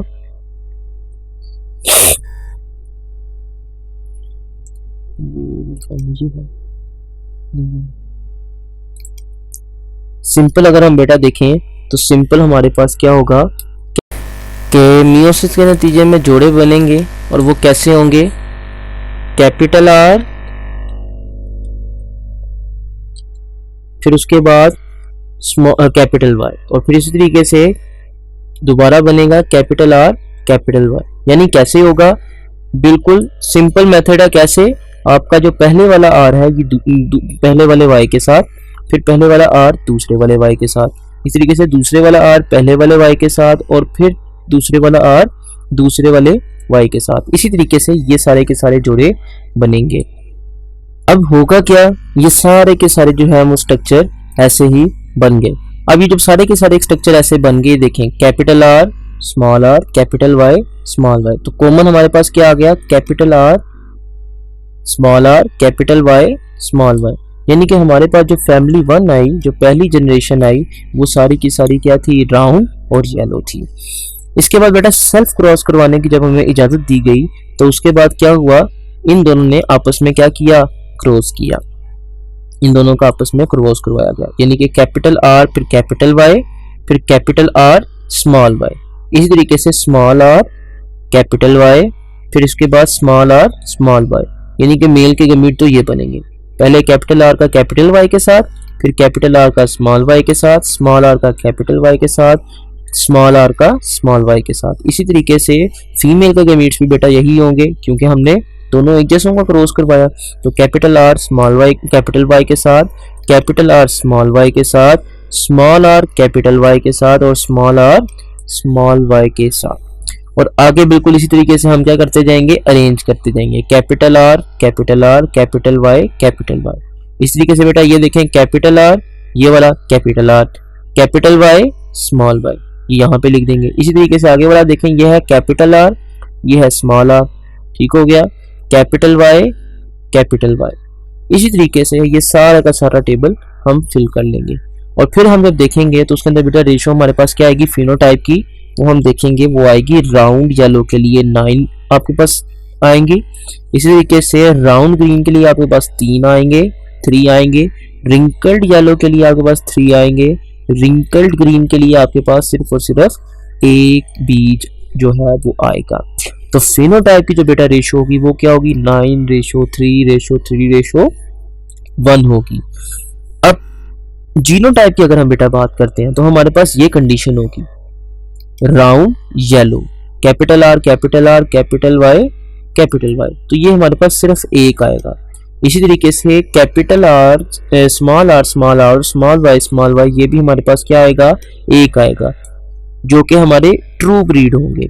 अब बेटा ये देखो हमारे पास जो कैपिटल आर ये भी क्या होगा राउंड होगा, कैपिटल वाई स्मॉल वाई और ये क्या होगा बेटा येलो, ये हमारे पास कितने आएंगे 2 आएंगे। ठीक है, ये आप चाहे टेबल में से गिन भी सकते हैं। अगर हम देखें तो कैपिटल आर ये एक हमारे पास ये है और एक हमारे पास ये है, तो ये एक एक आपको मैंने यहाँ पर दिखा दिया, ये देखें एक ये एक ये। इसी तरीके से capital R capital Y small Y बेटा यहाँ पर देखेंगे तो कैपिटल आर आपको यहाँ पर नजर आएगा, कैपिटल वाई स्मॉल वाई इस वाले एरिया के अंदर आपको नजर आएगा, ये देखें एक। और इसी तरीके से एक आपका मजीद और होगा, ये देखें capital R capital Y small Y, तो ये 2 हो गए। इसी तरीके से ये 2 आ गए। कैपिटल आर स्मॉल वाई ये बेटा एक होगा आपका, यानी कि कैपिटल आर स्मॉल वाई। अब यहाँ पे देखेंगे तो ये आपको नजर आएगा, ये आपका राउंड होगा और क्या होगा ग्रीन होगा, तो ये आपके पास क्या होगा ये एक होगा। अगर हम बात करते हैं इस वाली कंडीशन की, कैपिटल आर जो है स्मॉल आर और कैपिटल वाई स्मॉल वाई ये बेटा कितने होंगे 2 होंगे। इस टेबल में अगर आप देखेंगे तो आपको 2 नजर आएंगे। इसी तरीके से ये वाले सारी की सारी हमने बेटा डिफरेंट किस्म की ली थी। अब ये देखें capital R capital Y small Y ये भी क्या होगा राउंड और येलो। इसी तरीके से कैपिटल आर स्मॉल आर ये राउंड तो होगा लेकिन स्मॉल वाई होने की वजह से ये ग्रीन होगा। इसी तरीके से स्मॉल आर ये रिंकल्ड होगा लेकिन कैपिटल वाई होने की वजह से बेटा क्या होगा ये येलो होगा। इस तरीके से कैपिटल स्मॉल आर और कैपिटल वाई स्मॉल वाई ये क्या होगा बेटा रिंकल्ड और येलो, और ये वाली कंडीशन क्या होगी रिंकल्ड ग्रीन। तो जब हम जीनोटाइप रेशियो देखेंगे तो बेटा हमारे पास आएगी 1:2:2:4:2:1:1 और हमारे पास ये मेन रेशो आ रही है 1:2:4:1। अब ये बेटा कैसे आई, इसके अंदर सबसे पहले क्या है यानी कि एक आपका क्या होगा राउंड और येलो यानी ये वाला, फिर एक के बाद क्या आएगा बेटा राउंड और येलो यानी ये वाला, ठीक हो गया, ये 2 आपके पास आ गए। उसके बाद आएगा राउंड और ग्रीन यानी आपके पास जो राउंड येलो एक और कंडीशन होगी वो ये वाली होगी आपकी, ये रही, ये जो है यहाँ पर ये 4 आ गया। इसी तरीके से आपकी जो अगली कंडीशन होगी वो राउंड और ग्रीन की तरफ जाएगी यानी कि आपके पास ये वाली कंडीशन आएगी राउंड और ग्रीन, तो ये आपके पास ठीक हो गया। इसी तरीके से आपके पास आगे क्या आएगी रिंकल्ड येलो और रिंकल्ड ग्रीन, तो बेटा रिंकल्ड येलो ये आपके पास ये आएगा, ठीक हो गया, और रिंकल्ड ग्रीन ये जो था ये वाला ये आपके यहाँ पे आएगा, और जो रिंकल्ड येलो होगा ये वाली फिनोटाइप का हेटेरोजाइगस का वो बेटा ये होगा, ठीक हो गया। सो ये वाला होगा। तो इस तरीके से आपकी जीनोटाइप आएगी। और बेटा ये जो हमने स्ट्रक्चर बनाई है ये बेसिकली ये जो बॉक्स हमने बनाया है इस बॉक्स को हम कहते हैं पुनेट स्क्वायर डायग्राम। ये एक बेटा ऐसी जो है स्क्वायर डायग्राम है जो किसके लिए की जाती है बेटा डिफरेंट जानदारों से पैदा होने वाली जो डिफरेंट जीनोटाइप्स होती हैं हम उनको फाइंड करने के लिए क्या करते हैं इस पुनेट स्क्वायर डायग्राम का यूज करती हैं। ये एक जो है इंग्लिश केमिस्ट जो मैथमेटिशियन के नाम के ऊपर है जो R.C. पुनेट उसका नाम था बेटा, उसी के नाम से क्या चल गई हमने नाम चला दिया उसका पुनेट स्क्वायर डायग्राम। अब पुनेट स्क्वायर डायग्राम बेटा क्या करती है ये फिनोटाइप का और जीनोटाइप के जरिए क्या करती है हम डिफरेंट किस्म के पॉसिबल गमीट्स किसी ऑर्गेनिज्म के बताती है। ठीक हो क्या। इसके बाद बेटा आ जाता है कंप्लीट डोमिनेंस और को डोमिनेंस और डिफरेंट किस्म के डोमिनेंस की एग्जांपल्स आ जाती हैं बेटा, जिसको अब डिटेल से देख लेते हैं। तो सबसे पहले हमारे पास है कंप्लीट डोमिनेंस। तो बेटा कंप्लीट डोमिनेंस वो होता है जिसके अंदर जो एक अलील है, एक आपका डोमिनेंट अलील दूसरे रिसेसिव अलील को एक असर को कंप्लीटली क्या करता है, मास्क कर लेता है, छुपा लेता है। मिसाल के तौर पर बेटा मेंडल के जितने भी ट्रेड्स थे वो सारे के सारे कंप्लीट डोमिनेंस की एग्जांपल थे। एक बेटा होता है को डोमिनेंस। को डोमिनेंस का मतलब बेटा क्या होता है, ये एक ऐसी कंडीशन है जिसके अंदर आपको दो जो डिफरेंट अलील होते हैं वो एट ए टाइम अगर प्रेजेंट हो जाएं तो कोई भी डोमिनेंट नहीं होता, कोई भी रिसेसिव नहीं होता, दोनों के दोनों एक ही वक्त में अपना असर बगैर किसी वजह के शो करते हैं। ठीक हो क्या। अब देखें मिसाल के तौर पर बेटा अगर हम बात करते हैं ब्लड ग्रुप की, तो ब्लड ग्रुप के अंदर ये तीन अलील होते हैं, एक आई ए, एक आई बी, एक स्मॉल आई। अब कंडीशन ऐसी होती है कि बाज़ औक़ात आई ए और आई बी इकट्ठा हो जाता है, तो इसके अंदर कंडीशन क्या बन जाती है, ब्लड ग्रुप ए बी, यानी कि ए ने भी अपना इफेक्ट शो कर दिया, बी ने भी अपना इफेक्ट शो कर दिया। ये भी आपको मैं इस टेबल से समझाऊंगा। अगर आपको यहाँ पर देखें तो बेटा फिनोटाइप ब्लड ग्रुप ए के लिए अगर हम बात करते हैं, ब्लड ग्रुप ए की जो फिनोटाइप होती है वो बेसिकली ब्लड ग्रुप ए की जो फिनोटाइप है उसके ऊपर जो बेसिकली वजह है वो क्या है, उसका एंटीजन ए। और बेटा अगर हम जीनोटाइप की अगर हम बात करते हैं तो उसके अंदर ये कंडीशन होगी। अगर आपको थोड़ा जूम करके मैं दिखाऊं तो ये, तो बेटा यहाँ पर देखें आपको नजर आएगा जीनोटाइप, ये क्या है होमोजाइगस, और ये क्या है बेटा हेट्रोजाइगस। इस कंडीशन के अंदर क्या होगा, ब्लड ग्रुप ए होगा। बी के अंदर देखें बेटा आपको ये क्या नजर आ रहा है, होमोजाइगस, और ये क्या नजर आ रहा है, हेट्रोजाइगस। इस कंडीशन के अंदर बेटा क्या होगा, इस कंडीशन के अंदर आपका ब्लड ग्रुप बी होगा। लेकिन देखें इस वाले केस के अंदर ये लाइन वैसे ही आ गई है, ये है नहीं, ये आई ए एंड आई बी जब ये दोनों इकट्ठे आ गए तो बेटा इस कंडीशन के अंदर क्या हो गया, ए बी ब्लड ग्रुप होगा। ठीक है, होना तो ये चाहिए था, या तो ए होता या तो बी होता, कोई ना एक रिसेसिव होता, लेकिन ये रिसेसिव नहीं था। इन्होंने ए ने भी अपना आप शो कर दिया और बी ने भी अपना आप शो कर दिया, यानी कि ये दोनों एक ही वक्त में क्या हो गए, जाहिर हो गए। तो इसे हम बेटा क्या कहेंगे, को-डोमिनेंस। ठीक हो गया।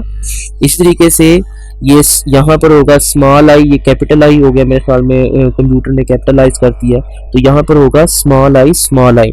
तो बेटा इस कंडीशन में क्या होगा, इस कंडीशन के अंदर आपका जो जीनोटाइप जो होगी वो आई आई होगी, स्मॉल आई, और फिनोटाइप क्या होगी, ओ। और इसी तरीके से बेटा अगर हम बात करते हैं एंटीजन्स के हवाले से, तो एंटीजन्स ए पर ए एंटीजन होता है, बी पर बी एंटीजन होता है, ए बी पर ए बी एंटीजन होता है, जबकि ओ पे कोई एंटीजन नहीं होता। अगर ए पर आर एच प्रेजेंट है तो उसे हम क्या कहेंगे, ए पॉजिटिव। अगर आर एच प्रेजेंट नहीं है तो उसे हम क्या कहेंगे, ए नेगेटिव। इसी तरीके से अगर आर एच फैक्टर प्रेजेंट होगा तो पॉजिटिव, नहीं होगा तो नेगेटिव। और उनके रिस्पेक्टिव एंटीबॉडीज होती हैं, ए में एंटीबॉडी बी होती है, बी में एंटीबॉडी ए होता है, और ए बी के अंदर कोई एंटीबॉडी नहीं होती, जबकि ओ के अंदर दोनों एंटीबॉडी ए और बी दोनों मौजूद होती हैं। इसके अलावा बेटा ये डिफरेंट किस्म का चेकर बोर्ड आपको दिखाया गया, ये मेरे ख्याल में आपने 9th में भी पढ़ा होगा, तो ये जस्ट यहीं पे दिखाने के लिए मैंने बस लिख दिया, तो देख लीजिएगा आप। यूनिवर्सल डोनर और यूनिवर्सल रिसिपिएंट के हवाले से ये टेबल आपको समझने में आसानी देगा। आगे जाता है बेटा इनकम्प्लीट डोमिनेंस। अब ये बेटा बहुत इंपॉर्टेंट है। इनकम्प्लीट डोमिनेंस की अगर हम बेटा बात करते हैं तो इनकम्प्लीट डोमिनेंस एक ऐसा फिनोमिना है जिसके अंदर एक जो है अलील वो दूसरे अलील को छुपाने की कोशिश तो करता है मगर पूरा छुपा नहीं पाता, जिसकी वजह से जो दोनों हैं वो उनकी प्रॉपर्टीज के अंदर मिक्सचर नजर आता है। यानी एक अपना इफेक्ट शो कर रहा था लेकिन साथ साथ दूसरे का भी इफेक्ट थोड़ा थोड़ा शो हो रहा था। कंप्लीट शो नहीं हुआ लेकिन थोड़ा थोड़ा मजीद उसके अंदर मिक्सचर आ चुका हुआ है, तो इसे हम बेटा क्या कहेंगे, इनकम्प्लीट डोमिनेंस। इसकी बेटा एग्जांपल क्या है, 4 o'clock प्लांट। अब 4 o'clock प्लांट की बेटा जो डोमिनेंट ट्रेट होता है वो होता है रेड कलर, और जो फ्लावर का कलर होता है, जबकि जो रिसेसिव होता है बेटा वो होता है वाइट कलर। लेकिन जब इनका क्रॉस करवाया जाता है, क्रॉस करवाने पर तो होना तो ये चाहिए था कि कंप्लीट रेड आ जाता, लेकिन कंप्लीट रेड आने की बजाय वो आ जाता है पिंक। अब पिंक आ गया रेड और वाइट के दरमियान। अब इस कंडीशन के अंदर इस कंडीशन के अंदर ये चीज समझना मुश्किल था कि ये क्या है। तो इसके लिए आगे इनका सेल्फ क्रॉस करवाया गया। जब सेल्फ क्रॉस करवाया गया तो सेल्फ क्रॉस के अंदर आपको बिल्कुल उस तरीके से मिलने तो क्या चाहिए थे, 3 जो फ्लावर थे वो रेड होने चाहिए थे और एक फ्लावर क्या होना चाहिए था, व्हाइट होना चाहिए था। लेकिन ये जीनोटाइप की बेस के ऊपर आया। वो जिस तरह हमने ऊपर पढ़ी ना यहाँ पर मेंडल के इस लॉ के अंदर 1:2:1 कि एक क्या आया, रेड आया, एक क्या आया, व्हाइट आया, जबकि 2 क्या आ गए, पिंक आ गए। तो ये जीनोटाइप एक्सप्लेन कर रहा था, जिससे हमने कॉन्सेप्ट क्या लिया, इनकम्प्लीट डोमिनेंस का लिया। ठीक है, तो 4 o'clock प्लांट में 3 फ्लावर जो थे वो बेटा वो कलर थे उनके रेड, व्हाइट और पिंक। ये 3 कलर जो थे उनमें आ गए। अब उनके अंदर जो जीन थे वो स्पेसिफिक रिस्पॉन्सिबल जो थे वो जो है इस पिंक के लिए जो थे वो स्पेसिफिक नहीं थे। तो ये कंसीडर किया गया कि इसके अंदर जो अलील ए है जो बेसिकली रेड फ्लावर के लिए आर जीन मौजूद है, उसका जो अलील है वो एक अलील क्या करता है, एक अपने असर को छुपाने की कोशिश करता है, जबकि दूसरा वाला उसके असर के साथ मिक्सचर शो करके एक नया ट्रेट बना देता है। यानी जब कंडीशन क्या होगी, रेड कलर का जीन जब क्रॉस करवाया जाएगा एक वाइट कलर वाले फ्लावर के साथ, तो उस कंडीशन में मेरे ख्याल में यहाँ पर छोटी सी गलती है कि ये गोल लिखे आ गए हैं, असल में ये गोल नहीं थे, ये तमाम सुर्ख थे। इसी तरीके से जब इनका क्रॉस पॉलिनेशन करवाई जाएगी तो ये जितने भी आएंगे वो सारे के सारे जो होंगे वो बेसिकली यहाँ पे देखें, यहाँ पे ये ठीक है। तो देखें रेड आपको क्या नजर आएगा, रेड आपको एक जो है वो नजर आएगा, पिंक आपको क्या आएगा, 2 नजर आएंगे और व्हाइट आपको 1 नजर आएगा। यानी कि उनके अंदर रेशो क्या होगी, 1:2:1। वजह क्या है बेटा, रेड कलर के लिए 4 आपके पास आएंगे टेबल में, आप टेबल में देख सकते हैं। कैपिटल आर स्मॉल आर के लिए 8 आएंगे और स्मॉल आर स्मॉल के लिए 4 आएंगे। बेटा जीनोटाइप रेशो क्या होगी, 1:2:1। अब आगे आ जाता है बेटा variation and evolution. Variation and evolution बेटा अगर हम बात करते हैं तो इसके अंदर जो सेक्सुअल रिप्रोडक्शन है वो फर्टिलाइजेशन के जरिए होती है, जिसको मियोसिस के जरिए मुकम्मल किया जाता है। तो मियोसिस बेटा डिफरेंट किस्म के वेरिएशन, आपने 9th क्लास की 5th जो है वो चैप्टर के अंदर पढ़ा था कि वेरिएशन किसका बायस बनती है, एवोल्यूशन का बायस बनती है। और ये सारी की सारी किस वजह से होती हैं, मियोसिस के नतीजे में, क्योंकि मियोसिस के अंदर डिफरेंट गैमीट्स और डिफरेंट जीनोम्स मिलते हैं जो कि वेरिएशन काज करते हैं, क्योंकि उसके अंदर एक और प्रोसेस जिसके हम क्या कहते हैं, क्रॉसिंग ओवर, वो होता है। अब ये जो वेरिएशन है बेटा ये ट्रांसफर हो जाती है एक जनरेशन से दूसरी जनरेशन, जिससे क्या होता है एक जानदार के अंदर डिफरेंट किस्म की अडॉप्टेशंस नमूदार होती हैं। या तो वो उस जगह पर सरवाइव कर सकता है या फिर अपने जो है तरीकाकार को बदल सकता है। तो बेटा मेन जो सोर्स होता है वेरिएशन का वो क्या है, तो सबसे पहले जेनेटिक वेरिएशन जो होती है बेटा वो तो क्रॉसिंग ओवर से होती है, लेकिन बाजुकात म्यूटेशन भी क्या करती हैं, डीएनए की न्यूक्लियोटाइड को चेंज कर देती हैं, जिससे क्या होता है डिफरेंट किस्म की वेरिएशंस पैदा होती हैं। इसके अलावा बेटा रैंडम फर्टिलाइजेशन, क्योंकि हर एक जो है स्पर्म का जो है वो जीनोम वो डिफरेंट होता है, क्योंकि अंदर मियोसिस हो चुकी होती है। मियोसिस की वजह से डिफरेंट किस्म की क्या हो जाती हैं, कॉम्बिनेशंस पैदा हो जाती हैं। और जब लाखों जो स्पर्म्स होते हैं बेटा, मिलियन स्पर्म्स होते हैं, जब एक के साथ compete करते हैं फर्टिलाइज करने के लिए, एक के लिए जो compete करेंगे वो फर्टिलाइज करने के लिए, तो जो फर्टिलाइजेशन होगी बेटा बिल्कुल रैंडम होगी, पता नहीं होगा कौन सी जीन जो है वो किसके साथ जाकर अटैच हो जाएंगे। तो इससे हमें पता चलेगा कि ये भी क्या है, ये भी वेरिएशन का सोर्स बन सकता है। तो जीन फ्लो और gene migration, that is transfer of genes from one population to another population. इसके अलावा बेटा जीन फ्लो कर सकते हैं या जीन माइग्रेट हो सकते हैं एक पॉपुलेशन से दूसरे पॉपुलेशन की तरफ। तो बेटा इसके बाद आते हैं कंटिन्यूस एंड डिसकंटिन्यूस ट्रेट। बेटा कंटिन्यूस एंड डिसकंटिन्यूस ट्रेट्स क्या होते हैं या वेरिएशंस क्या है। कंटिन्यूस ट्रेट बेटा ऐसे ट्रेट होते हैं जिनके अंदर आपको फिनोटाइप की जो है आपको एक कंटिन्यूस क्या मिलेगी, रेंज मिलेगी। आपको पता नहीं चलेगा, ये चीज़ एक्सप्लेन नहीं कर पाएंगे कि जो फिनोटाइप है बेसिकली जो आपको नज़र आ रही है वो कहाँ से शुरू हो रही है और किस जगह पर ख़त्म हो रही है। जस्ट आपको एग्जांपल दूंगा, जिस तरह स्किन के कलर की बेटा अगर हम बात करते हैं तो जो स्किन का कलर है, जो स्किन का कलर वो एक्सप्लेन नहीं किया जा सकता। कि कौन सा, अगर हम बात करते हैं ब्लैक एंड वाइट, बेटा ब्लैक में भी डिफरेंट किस्म के ब्लैक्स आ जाते हैं, कोई ब्राउन ब्लैक में है, कोई डार्क ब्लैक में है। वाइट में भी डिफरेंट किस्म के वाइट आ जाते हैं, कुछ रेड वाइट के अंदर है, कुछ आपके जो है येलो वाइट के अंदर है। इस तरीके से डिफरेंट किस्म के जो है कलर नजर आते हैं कि आप एक रेंज के अंदर क्या कर रहे होते हैं, प्रॉपर्टीज को डिस्कस कर रहे होते हैं। तो ये क्या है, कंटिन्यूस ट्रेट। तो बेटा ये मोस्ट कॉमन जेनेटिक वेरिएशन जो होती हैं ये किसकी वजह से होती हैं, जीन्स की वजह से होती हैं। ये जो जीन्स की फिनोटाइप है बेसिकली इन्वायरमेंट के साथ बहुत ज़्यादा अफेक्शन के अंदर होती हैं, बहुत ज़्यादा उसके क्या कहते हैं रिलेटेड होती हैं कि अगर इन्वायरमेंट में चेंज आएगा तो इनकी वेरिएशन भी चेंज हो जाएंगी उस हिसाब से। मिसाल के तौर पर अगर आपको बताऊं कि अगर आपके अमेरिका वाले साइड पर अगर आप देखें तो वहाँ पे आपको ज़्यादातर लोग वाइट नज़र आएंगे, क्योंकि वहाँ पे जो लोग थे वो अडॉप्ट थे उस एक्सपोजर के लिए, क्योंकि वहाँ का माहौल उस लिहाज से है, ठंडे की मौसम की वजह से, रेडिएशन के कम एक्सपोजर की वजह से वहाँ पे लोग क्या थे, वाइट। लेकिन अफ्रीका के अंदर आपको सारे क्या नजर आएंगे, हबशी नजर आएंगे। और वजह क्या है बेटा, वहाँ पर एक्सपोजर ज़्यादा है, तो ये इन्वायरमेंट क्या कर रहा है, स्किन के कलर को अफेक्ट कर रहा है। तो ये क्या होगा बेटा, एक कंटिन्यूस ट्रेड की एग्जाम्पल होगी। इसी तरीके से डिसकंटिन्यूस ट्रेड जो होते हैं बेटा, वो होते हैं ऐसे ट्रेट होते हैं, ऐसी खसूसियात होती हैं, ऐसे सेट ऑफ करेक्टरिस्टिक्स होती हैं, ऐसे खसूसियात के मजमूए होते हैं जो कि लिमिटेड नंबर में क्या शो करते हैं, फिनोटाइप, ज़ाहरी अपीयरेंस जो है वो शो करते हैं। अब जब ज़ाहरी अपीयरेंस को वो फिनोटाइप को एक्सप्लेन कर रहे हैं, यानी कि बता रहे हैं कि ये हमारी फिनोटाइप्स हैं एक जीन्स की वजह से, तो यानी कि इनके पास क्या होंगे, जेनेटिक वेरिएशन जो है वो ये भी कॉमन होती है, लेकिन ये जो है जीन के प्रेजेंस जो है पेयर ऑफ अलील की वजह से होती है, वहाँ पर डिफरेंट जीन की वजह से हो सकती है। जो कंटिन्यूस वेरिएशन है बेटा वो डिफरेंट किस्म के जीन्स की वजह से हो सकती है, जबकि डिसकंटिन्यूस में वो खास किस्म के जीन के पेयर जिन्हें हम अलील कह रहे होते हैं वो प्रेजेंट होते हैं।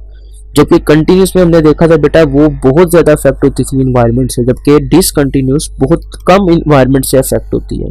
इसकी बेटा एग्जांपल है ब्लड ग्रुप को अगर आप देख लें कि limited amount A B O बस, या AB, इसके अलावा 4 टोटल ब्लड ग्रुप नजर आएंगे ना आपको, A B, फिर उसके बाद AB और O, इसके अलावा आपको कोई और जो है फिनोटाइप नजर नहीं आएगी इसके अंदर ABO ब्लड ग्रुप सिस्टम के अंदर। इस तरीके से बेटा 4 o'clock प्लांट के अंदर हम देखेंगे तो 4 o'clock प्लांट के अंदर या फ्लावर का कलर देखें तो बेटा वो या तो क्या था, आपको रेड नजर आएगा या पिंक नजर आएगा या वाइट नजर आएगा। तो ये आपका है डिसकंटिन्यूस ट्रेट, ठीक हो गया। इसके बाद आता है वेरिएशन लीड्स टू जेनेटिक्स। बेटा ऑर्गेनिक एवोल्यूशन का जो नामियाती इर्तिका का नजरिया है वो क्या कहता है, it is the biological evolution in which changes occur in characteristics of population or species of organism over a course of generation. कि ये क्या है बेटा, बायोलॉजिकल एवोल्यूशन का, एवोल्यूशन क्या होती है बेसिकली, ये बेसिकली एक कंसेप्ट है जो कि डार्विन ने दिया था लोगों के बकौल उनके अब्बा जी, उनके पापा जी बंदरों से आए थे। हमारे तो नहीं, हमारे तो अल्हम्दुलिल्लाह हजरत आदम से हैं, लेकिन उनके मम्मा पापा जी बंदरों से आए होंगे। आज इंसान भी तो बंदरों वाली हरकतें कर रहे हैं ना, तो इस लिहाज से उन्होंने ये कंसिडर किया कि हर एक जानदार उन्हीं से इवोल्व हुआ है, यानी कि पुराने जानदारों से इवोल्व हुआ है और आहिस्ता आहिस्ता इवोल्व होकर हाई कम्प्लेक्सिटी की तरफ चला जाता है। इसे हम क्या कहते हैं, एवोल्यूशन। अब ऑर्गेनिक एवोल्यूशन क्या है बेटा, ऑर्गेनिक एवोल्यूशन एक पॉपुलेशन और स्पीशीज के दरमियान जो चेंज है, जिससे क्या होता है एक नस्ल से दूसरी नस्ल में डिफरेंट किस्म की खास प्रॉपर्टीज जो होती हैं वो क्या करती हैं, ट्रांसफर होती हैं, जो कि एक स्पीशीज को उस जगह पर रहने के काबिल बनाती हैं, उसे हम कहते हैं ऑर्गेनिक एवोल्यूशन। अब बेटा ये फ्रेंच बायोलॉजिस्ट था C.D. बफन जिसने सबसे पहले एवोल्यूशन का आइडिया कंसेप्ट दिया। लेमार्क ने भी बेटा सबसे पहले एवोल्यूशन के जो है कंसेप्ट को एक्सप्लेन करने का प्रोसीजर दिया। मिसाल के तौर पर लेमार्किज्म क्या है बेटा, इसने एक प्रोसेस का नाम दिया था लेमार्किज्म। अब लेमार्किज्म क्या है कि जिस चीज़ का जितना इस्तेमाल करोगे वो उतनी एडवांस हो जाएगी।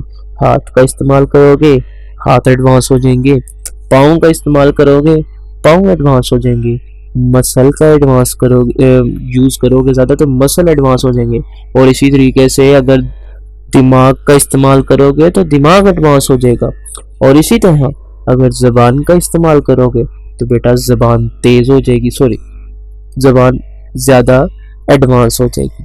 बाहर कैफ। तो मेन प्रोसेस है बेटा इसके अंदर, इसके दो अहम प्रोसेस, एक है अल्टरनेशन जो कि जेनेटिक कैरेक्टरिस्टिक्स को चेंज करता है, एक क्या है नई तरह के जानदारों की जो है टाइप्स वो क्रिएट करना।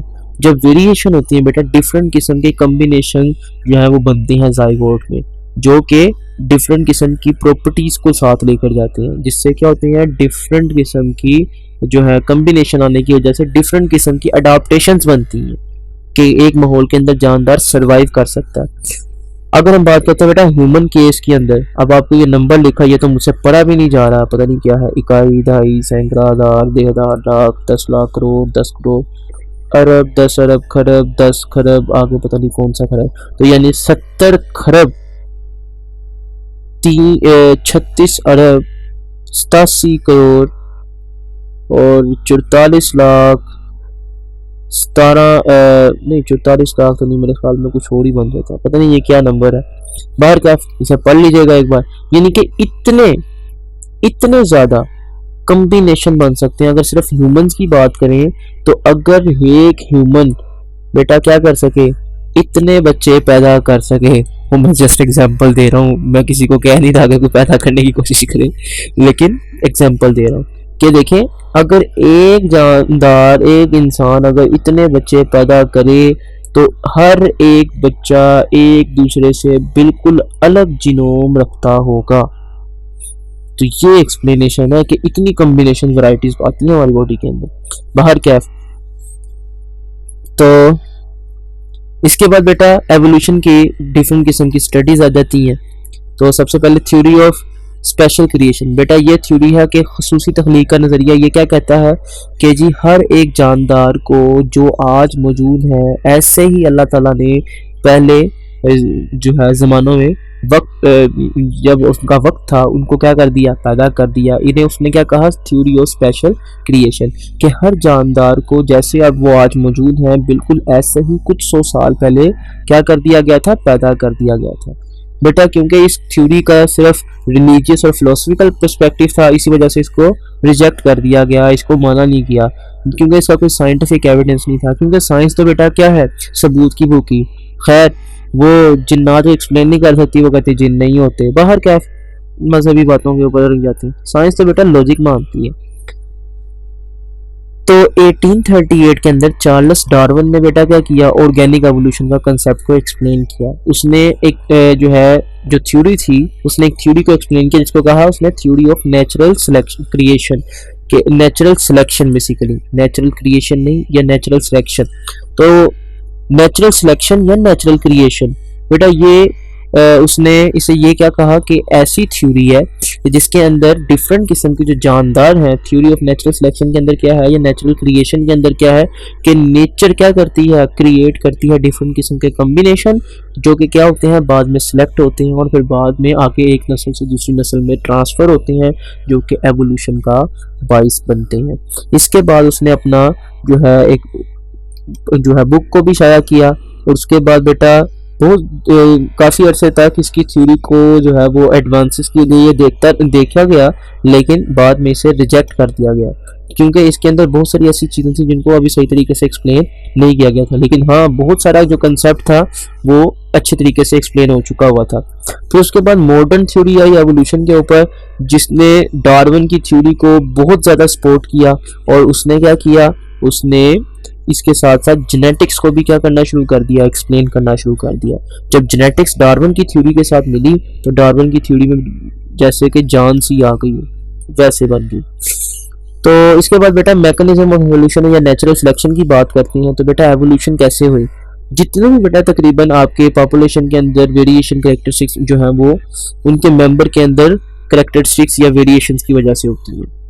यानी अगर एक आबादी के अंदर मुख्तलिफ किस्म की जो खसूसियात हैं वो डिफरेंट किस्म के उनके जो मेंबर्स हैं उनकी आबादी के, उनके अंदर भी क्या होंगी बेटा, मौजूद होंगी। क्योंकि ये उनके अंदर जो मौजूद है वेरिएशन बेसिकली किस वजह से हैं, उनके जो फिजियोलॉजिकल फिनोटाइप्स या जीनोटाइप्स के चेंज होने की वजह से। तो बेटा सबसे पहले यहाँ पर है नेचुरल सिलेक्शन। अब नेचुरल सिलेक्शन क्या है, बेटा ये वो प्रोसेस है जिसके जरिए क्या करती है, नेचर सेलेक्ट करती है किसी भी प्रोसेस को, किसी भी जीन को सिलेक्ट करने के बाद एक नस्ल से दूसरी नस्ल ट्रांसफर करती है, जो कि बाद में किसका बायस बनता है, एवोल्यूशन का बायस बनता है। इसके बाद बेटा इसके अंदर मैटर क्या करता है, इसके अंदर मैटर मेन दो चीजें करती हैं। पहली ये कि एक ऑर्गेनिज्म का जो सर्वाइवल है या अडॉप्टेशंस हैं वो किस इन्वायरमेंट के लिए, और दूसरा ये बेटा कि ऑर्गेनिज्म किस हद तक फिटनेस रख सकता है उस माहौल के अंदर। ये उस हिसाब से क्या होती हैं चीज़ें आपकी जो है वो जीन्स के अंदर ट्रांसफ़र हो जाती हैं, एज ए इंफॉर्मेशन स्टोर हो जाती हैं और जो अगली नस्ल में ट्रांसफ़र होती हैं। तो बेटा एवोल्यूशन का बेटा इन्हिसार माहौल में जिंदा रहने वाले और दोबारा पैदा करने के लिए हयातियात की बेटा किस चीज़ पर है, फिटनेस पर है, कि वो कितने फिट हैं। जानदार ज्यादा औलाद पैदा करेंगे जो माहौल में जिंदा रह सकते हैं, और इस वजह से उनके अंदर वेरिएशन क्या होगी, ज्यादा होगी। इसी तरीके से साजगार तगय्युरात अगली नस्ल में मुंतकिल होते हैं। साजगार का मतलब कि जो आपके जो फेवरेबल जो प्रॉपर्टीज होती हैं, जो कम्बिनेशन होते हैं या वेरिएशंस होती हैं, वो अगली नस्ल में आसानी से ट्रांसफर हो जाती हैं, जबकि अनफेवरेबल कंडीशन या अनफेवरेबल जो वेरिएशन होती हैं वो अगली नस्ल में ट्रांसफर होना थोड़ा मुश्किल होता है। ठीक हो गया। इसके बाद बेटा आपको एक छोटी सी एग्जांपल दी गई है, ये देखिए ये फेवरेबल कंडीशन के हवाले से बताया गया है कि देखिए आपको ये जो बिल्ली है वो किसका शिकार करती है, ये इस तरह के सफेद और हल्के रंग के चूहों का शिकार करती है। तो आहिस्ता आहिस्ता क्या हुआ, इनकी रिप्रोडक्शन को कम करवा दिया गया और इनकी रिप्रोडक्शन को ज्यादा करवा दिया गया। ये बिल्ली के हाथों शिकार होकर खत्म हो गए, और वो जो बच गए वो कौन थे, जो है वो गहरे रंग के चूहे थे, जिससे क्या थी बिल्ली उनका शिकार नहीं करती थी। तो इससे क्या किया इन्होंने, अडॉप्ट कर लिया। यानी कि ये जो थी प्रॉपर्टी के हल्के और गहरे रंग, जो है हल्का रंग और जो वाइट रंग है बेसिकली, वो क्या था, एक बेसिकली उनके लिए क्या था, उस स्पीशीज के लिए प्रॉब्लम था उसके जिंदा रहने के लिए। इसी वजह से आहिस्ता आहिस्ता इस प्रॉपर्टी को क्या कर दिया गया, खत्म कर दिया गया। जब इस प्रॉपर्टी को खत्म कर दिया गया तो ये जो नई नस्ल बनी, उस नई नस्ल के अंदर क्या थे, डिफरेंट किस्म के जो जानदार थे वो उस माहौल के अंदर रहने के काबिल थे। ठीक हो गया। तो बिल्ली क्या करती है बेटा, हल्के और दरमियाने रंग के चूहे का शिकार करती है। पहले नस्ल में हल्के रंग के चूहे का शिकार होता है, सिर्फ दरमियाने रंग के गहरे रंग के चूहे जो है बेटा क्या करते हैं, नस्ल बनाते हैं। फिर उसके बाद ये देखो हल्के रंग के जो चूहे थे उन्होंने क्या किया, हल्के रंग के चूहों ने अगली ये डिफरेंट किस्म की जो है वो जानदार पैदा किए, लेकिन बिल्ली सिर्फ इनका शिकार करती थी, इन लोगों का। इसी वजह से ये शिकार हो गए, नस्ल बनाने का मौका सिर्फ इनको मिला। ठीक हो गया। हल्के रंग के चूहे की तौलीद को रोक दिया जाता है। एक बार फिर आबादी में हल्के रंग, दरमियाने रंग और गहरे रंग के चूहे होते हैं। देखो बेटा क्योंकि ये था तो इसने क्या कर दिया, डिफरेंट किस्म के जानदार पैदा कर दिए। अब इनका भी शिकार कर लिया गया, बिल्ली इनका शिकार करती है और दरमियाने चूहों को क्या कर लेती है, पकड़ लेती है। फिर आखिर में कौन बच गए बेटा, सिर्फ गहरे रंग के चूहे बच गए। जब गहरे रंग के चूहे बच गए तो पीछे जब वो तौलीद करेंगे तो आहिस्ता आहिस्ता वो सारे के सारे चूहे भी थे वो भी क्या होंगे, गहरे रंग के चूहे होंगे। यानी कि इनको पता चल गया कि बिल्ली सिर्फ इन जो है चूहों का शिकार करती है। फिर आहिस्ता आहिस्ता ये किस में तब्दील हो गए, ये गहरे रंग वाले चूहों की नस्ल बनाना शुरू कर दी इन्होंने, और इनकी नस्ल को क्या कर दिया, आहिस्ता आहिस्ता खत्म कर दिया। और याद रखें एवोल्यूशन कोई 1-1.5 साल के अरसा में या 10-20 साल के या 100 साल के अरसे में नहीं हो जाती, इसको होने के लिए हजारों साल लग जाते हैं। ठीक हो गया। एक और एग्जाम्पल बेटा, एग्जाम्पल नंबर 2, इसके अंदर आपको मेरे ख्याल में यहाँ पतंगा तो शायद नहीं दिखाया गया, यहाँ पे पतंगे की छोटी सी एग्जाम्पल है। तो इंग्लैंड के अंदर बेटा पतंगों की बेसिकली जो कीड़े होते हैं उनकी क्या थी, 2 मुख्तलिफ हालतें थी। एक तो था सफेद और एक था बेटा काला। अब जो पतंगे थे वो हमेशा किस पर बैठते थे, हल्के रंग के दरख्तों पर। जो सफेद थे पतंगे वो बेसिकली सफेद पतंगे सफेद हल्के रंग के जो है दरख्तों के ऊपर बैठते थे और आराम करते थे, जिनके ऊपर बेटा क्या लगी होती थी, लाइकन लगी होती थी। लाइकन बेटा क्या होती है, बेसिकली डिफरेंट किस्म के ऑर्गेनिजम्स होते हैं, ख़ास तौर पर बैक्टीरिया का या फंजाई का एल्गी के साथ एसोसिएशन, या फंजाई का बैक्टीरिया के साथ एसोसिएशन होता है, या फिर उसका एल्गी के साथ एसोसिएशन होता है, जिसे हम लाइकन कह रहे होते हैं। जब बेटा इंग्लैंड के अंदर क्या हुआ, डिफरेंट किस्म की इंडस्ट्रीज लगी, तो जो आलूदगी की वजह से, पोल्यूशन की वजह से जो दरख्तों के ऊपर जो लाइकन थे वो मर गए। जब वो लाइकन मर गए तो जो दरख्तों के तने थे वो घने वो नंगे हो गए लाइकन से, और उसके बाद वो क्या हो गए बेटा, बहुत ज़्यादा डार्क हो गए। अब जो वाइट कलर का जो पतंगा था वो आसानी से नजर आ जाता था, दूर से बैठा हुआ चिड़ियों वगैरह को वो आसानी से उसको शिकार कर सकते थे। इसी वजह से आहिस्ता आहिस्ता क्या हुआ, उनको कन्वर्ट कर दिया गया गहरे रंग के या फिर भूरे रंग के पतंगों के अंदर, और आखिरकार बेटा क्या हो गए, सफेद पतंगे आहिस्ता आहिस्ता खत्म ही हो गए, क्योंकि वो उनके लिए फेवरेबल नहीं था, इसी वजह से उनको खत्म कर दिया गया। इसके बाद आता है बेटा मसनूई चुनाव, जिसे आर्टिफिशियल सिलेक्शन भी कहते हैं। अब बेटा ये क्या है, इसके अंदर हम आर्टिफिशियल तरीके से जेनेटिक वेरिएशन जो हमारे इंटरेस्ट के होते हैं, हमारे फायदे के होते हैं, हम उन्हें इकट्ठे करते हैं और फिर एक नस्ल से दूसरी नस्ल में ट्रांसफर कराते हैं। इसे बेटा हम सिलेक्टिव ब्रीडिंग भी कहते हैं।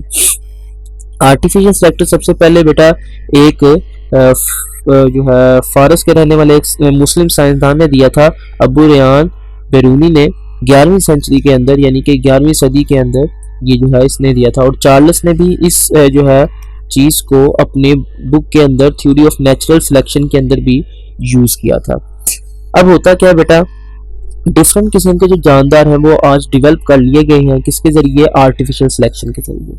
ह्यूमन अब क्या करते हैं, वो चीज़ें जो उनके लिए फेवरेबल होती हैं वो उनको सिलेक्ट करके अगली नस्ल में ट्रांसफ़र करवा कर नई नस्ल को तैयार करते हैं, जिससे उनको ज़्यादा फ़ायदा होता है। और ह्यूमंस क्या कर रहे हैं, ह्यूमंस आहिस्ता आहिस्ता ऐसी नस्लों को बढ़ा रहे हैं जिससे क्या हो रहा है, उनको फ़ायदा हो रहा है। अब इसके अंदर बेटा की पॉइंट्स क्या हैं, एक है इंटेंशनल ब्रीडिंग और एक क्या है बेटा डिस्करेजिंग द ब्रीडिंग।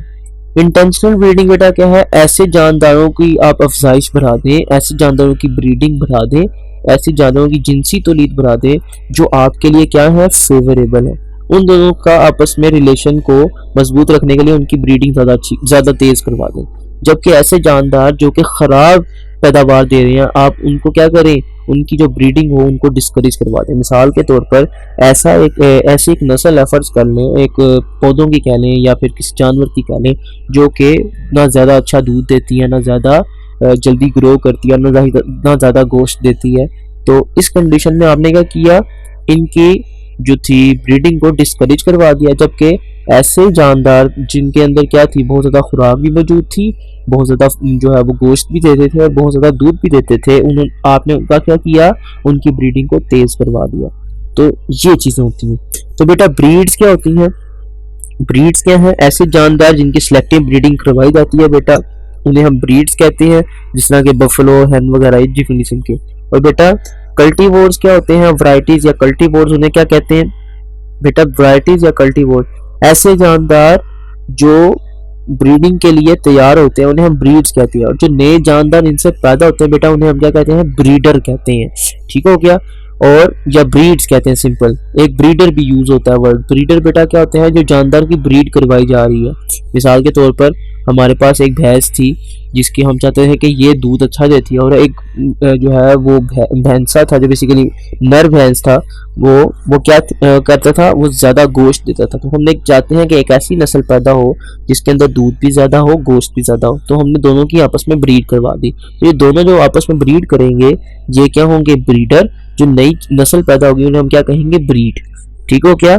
इसी तरीके से बेटा वैरायटीज और कल्टीवर्स की बात करें तो ऐसे पौधे जिनको हम क्या करते हैं, सिलेक्टिव ब्रीडिंग या आर्टिफिशियल सिलेक्शन के जरिए तैयार करते हैं बेटा, उन्हें हम क्या कहते हैं, वैरायटीज या फिर कल्टीवर्स कहते हैं। अब बेटा इसकी इंपॉर्टेंस क्या है, डिफरेंट किस्म के हमने जो है पौधों की अफजाइश से या डिफरेंट किस्म के जो जानवरों की अफजाइश से, नस्ल कशी से, उनके जो है ग्रोथ करवाने से, ब्रीडिंग करवाने से क्या कर लिया है, डिफरेंट किस्म के नए तरह के प्रोडक्ट्स ऑफ सोर्स जो है वो बना लिए हैं फूड के लिए। अब पूरी दुनिया के अंदर बेटा ज़रूरी और मवेशी की पैदावार में इनकलाब बर्पा कर दिया। किस चीज़ ने, ये जो आपकी नेचुरल सिलेक्शन की बजाय आर्टिफिशियल सिलेक्शन का मेथड जो हमने यूज़ किया। अब हमने वूल जो है ऊन के लिए, गोश्त के लिए, दूध के लिए, अंडे वगैरह के लिए, पैदावार बढ़ाने के लिए हमने क्या किया, हमने आर्टिफिशियल सिलेक्शन को यूज करना शुरू कर दिया। हमने भेड़, बकरी, गाय, मुर्गी वगैरह ऐसी नस्लें तैयार कर ली हैं जो बेटा ये सारी चीज़ें हमें आसानी से प्रोवाइड कर सकती हैं। मुर्गियाँ ऐसी तैयार कर ली जो बहुत अंडे देती हैं, भेड़ ऐसी तैयार कर ली जो बहुत दूध देती है, ऊन देती है, बकरी, गाय ऐसी तैयार कर ली जो ज़्यादा गोश्त देती है। इस तरीके से बेटा बहुत से किस्म के जो अनाज हैं, जो फल हैं, सब्जियां हैं, ये भी हमने डिफरेंट किस्म की जो है बेटा तैयार कर ली है। किसके जरिए? आर्टिफिशियल जो है सिलेक्शन के जरिए या सिलेक्टिव ब्रीडिंग के जरिए। अब आपको देखें यहाँ पे दिखाया जा रहा है कि इसके अंदर बेटा क्या है क्या? ये आपका एक पौधा है। इस पौधे से हमने क्या कर ली? डिफरेंट किस्म के जानदार। अब देखो ये शाखदार गोभी हमने दिखाई बना ली, बंद गोभी हमने बना ली, शलजम जैसी हमने गोभी बना ली। इसी तरीके से हमने बंद गोभी की एक किस्म ये भी बना ली, और इसी तरीके से डिफरेंट किस्म की जो वैरायटीज थी वो हमने इन पौधों से सिलेक्टिव ब्रीडिंग के जरिए क्या कर ली? तैयार करवा ली। तो बेटा ये था हमारा इनहेरिटेंस के हवाले से टॉपिक।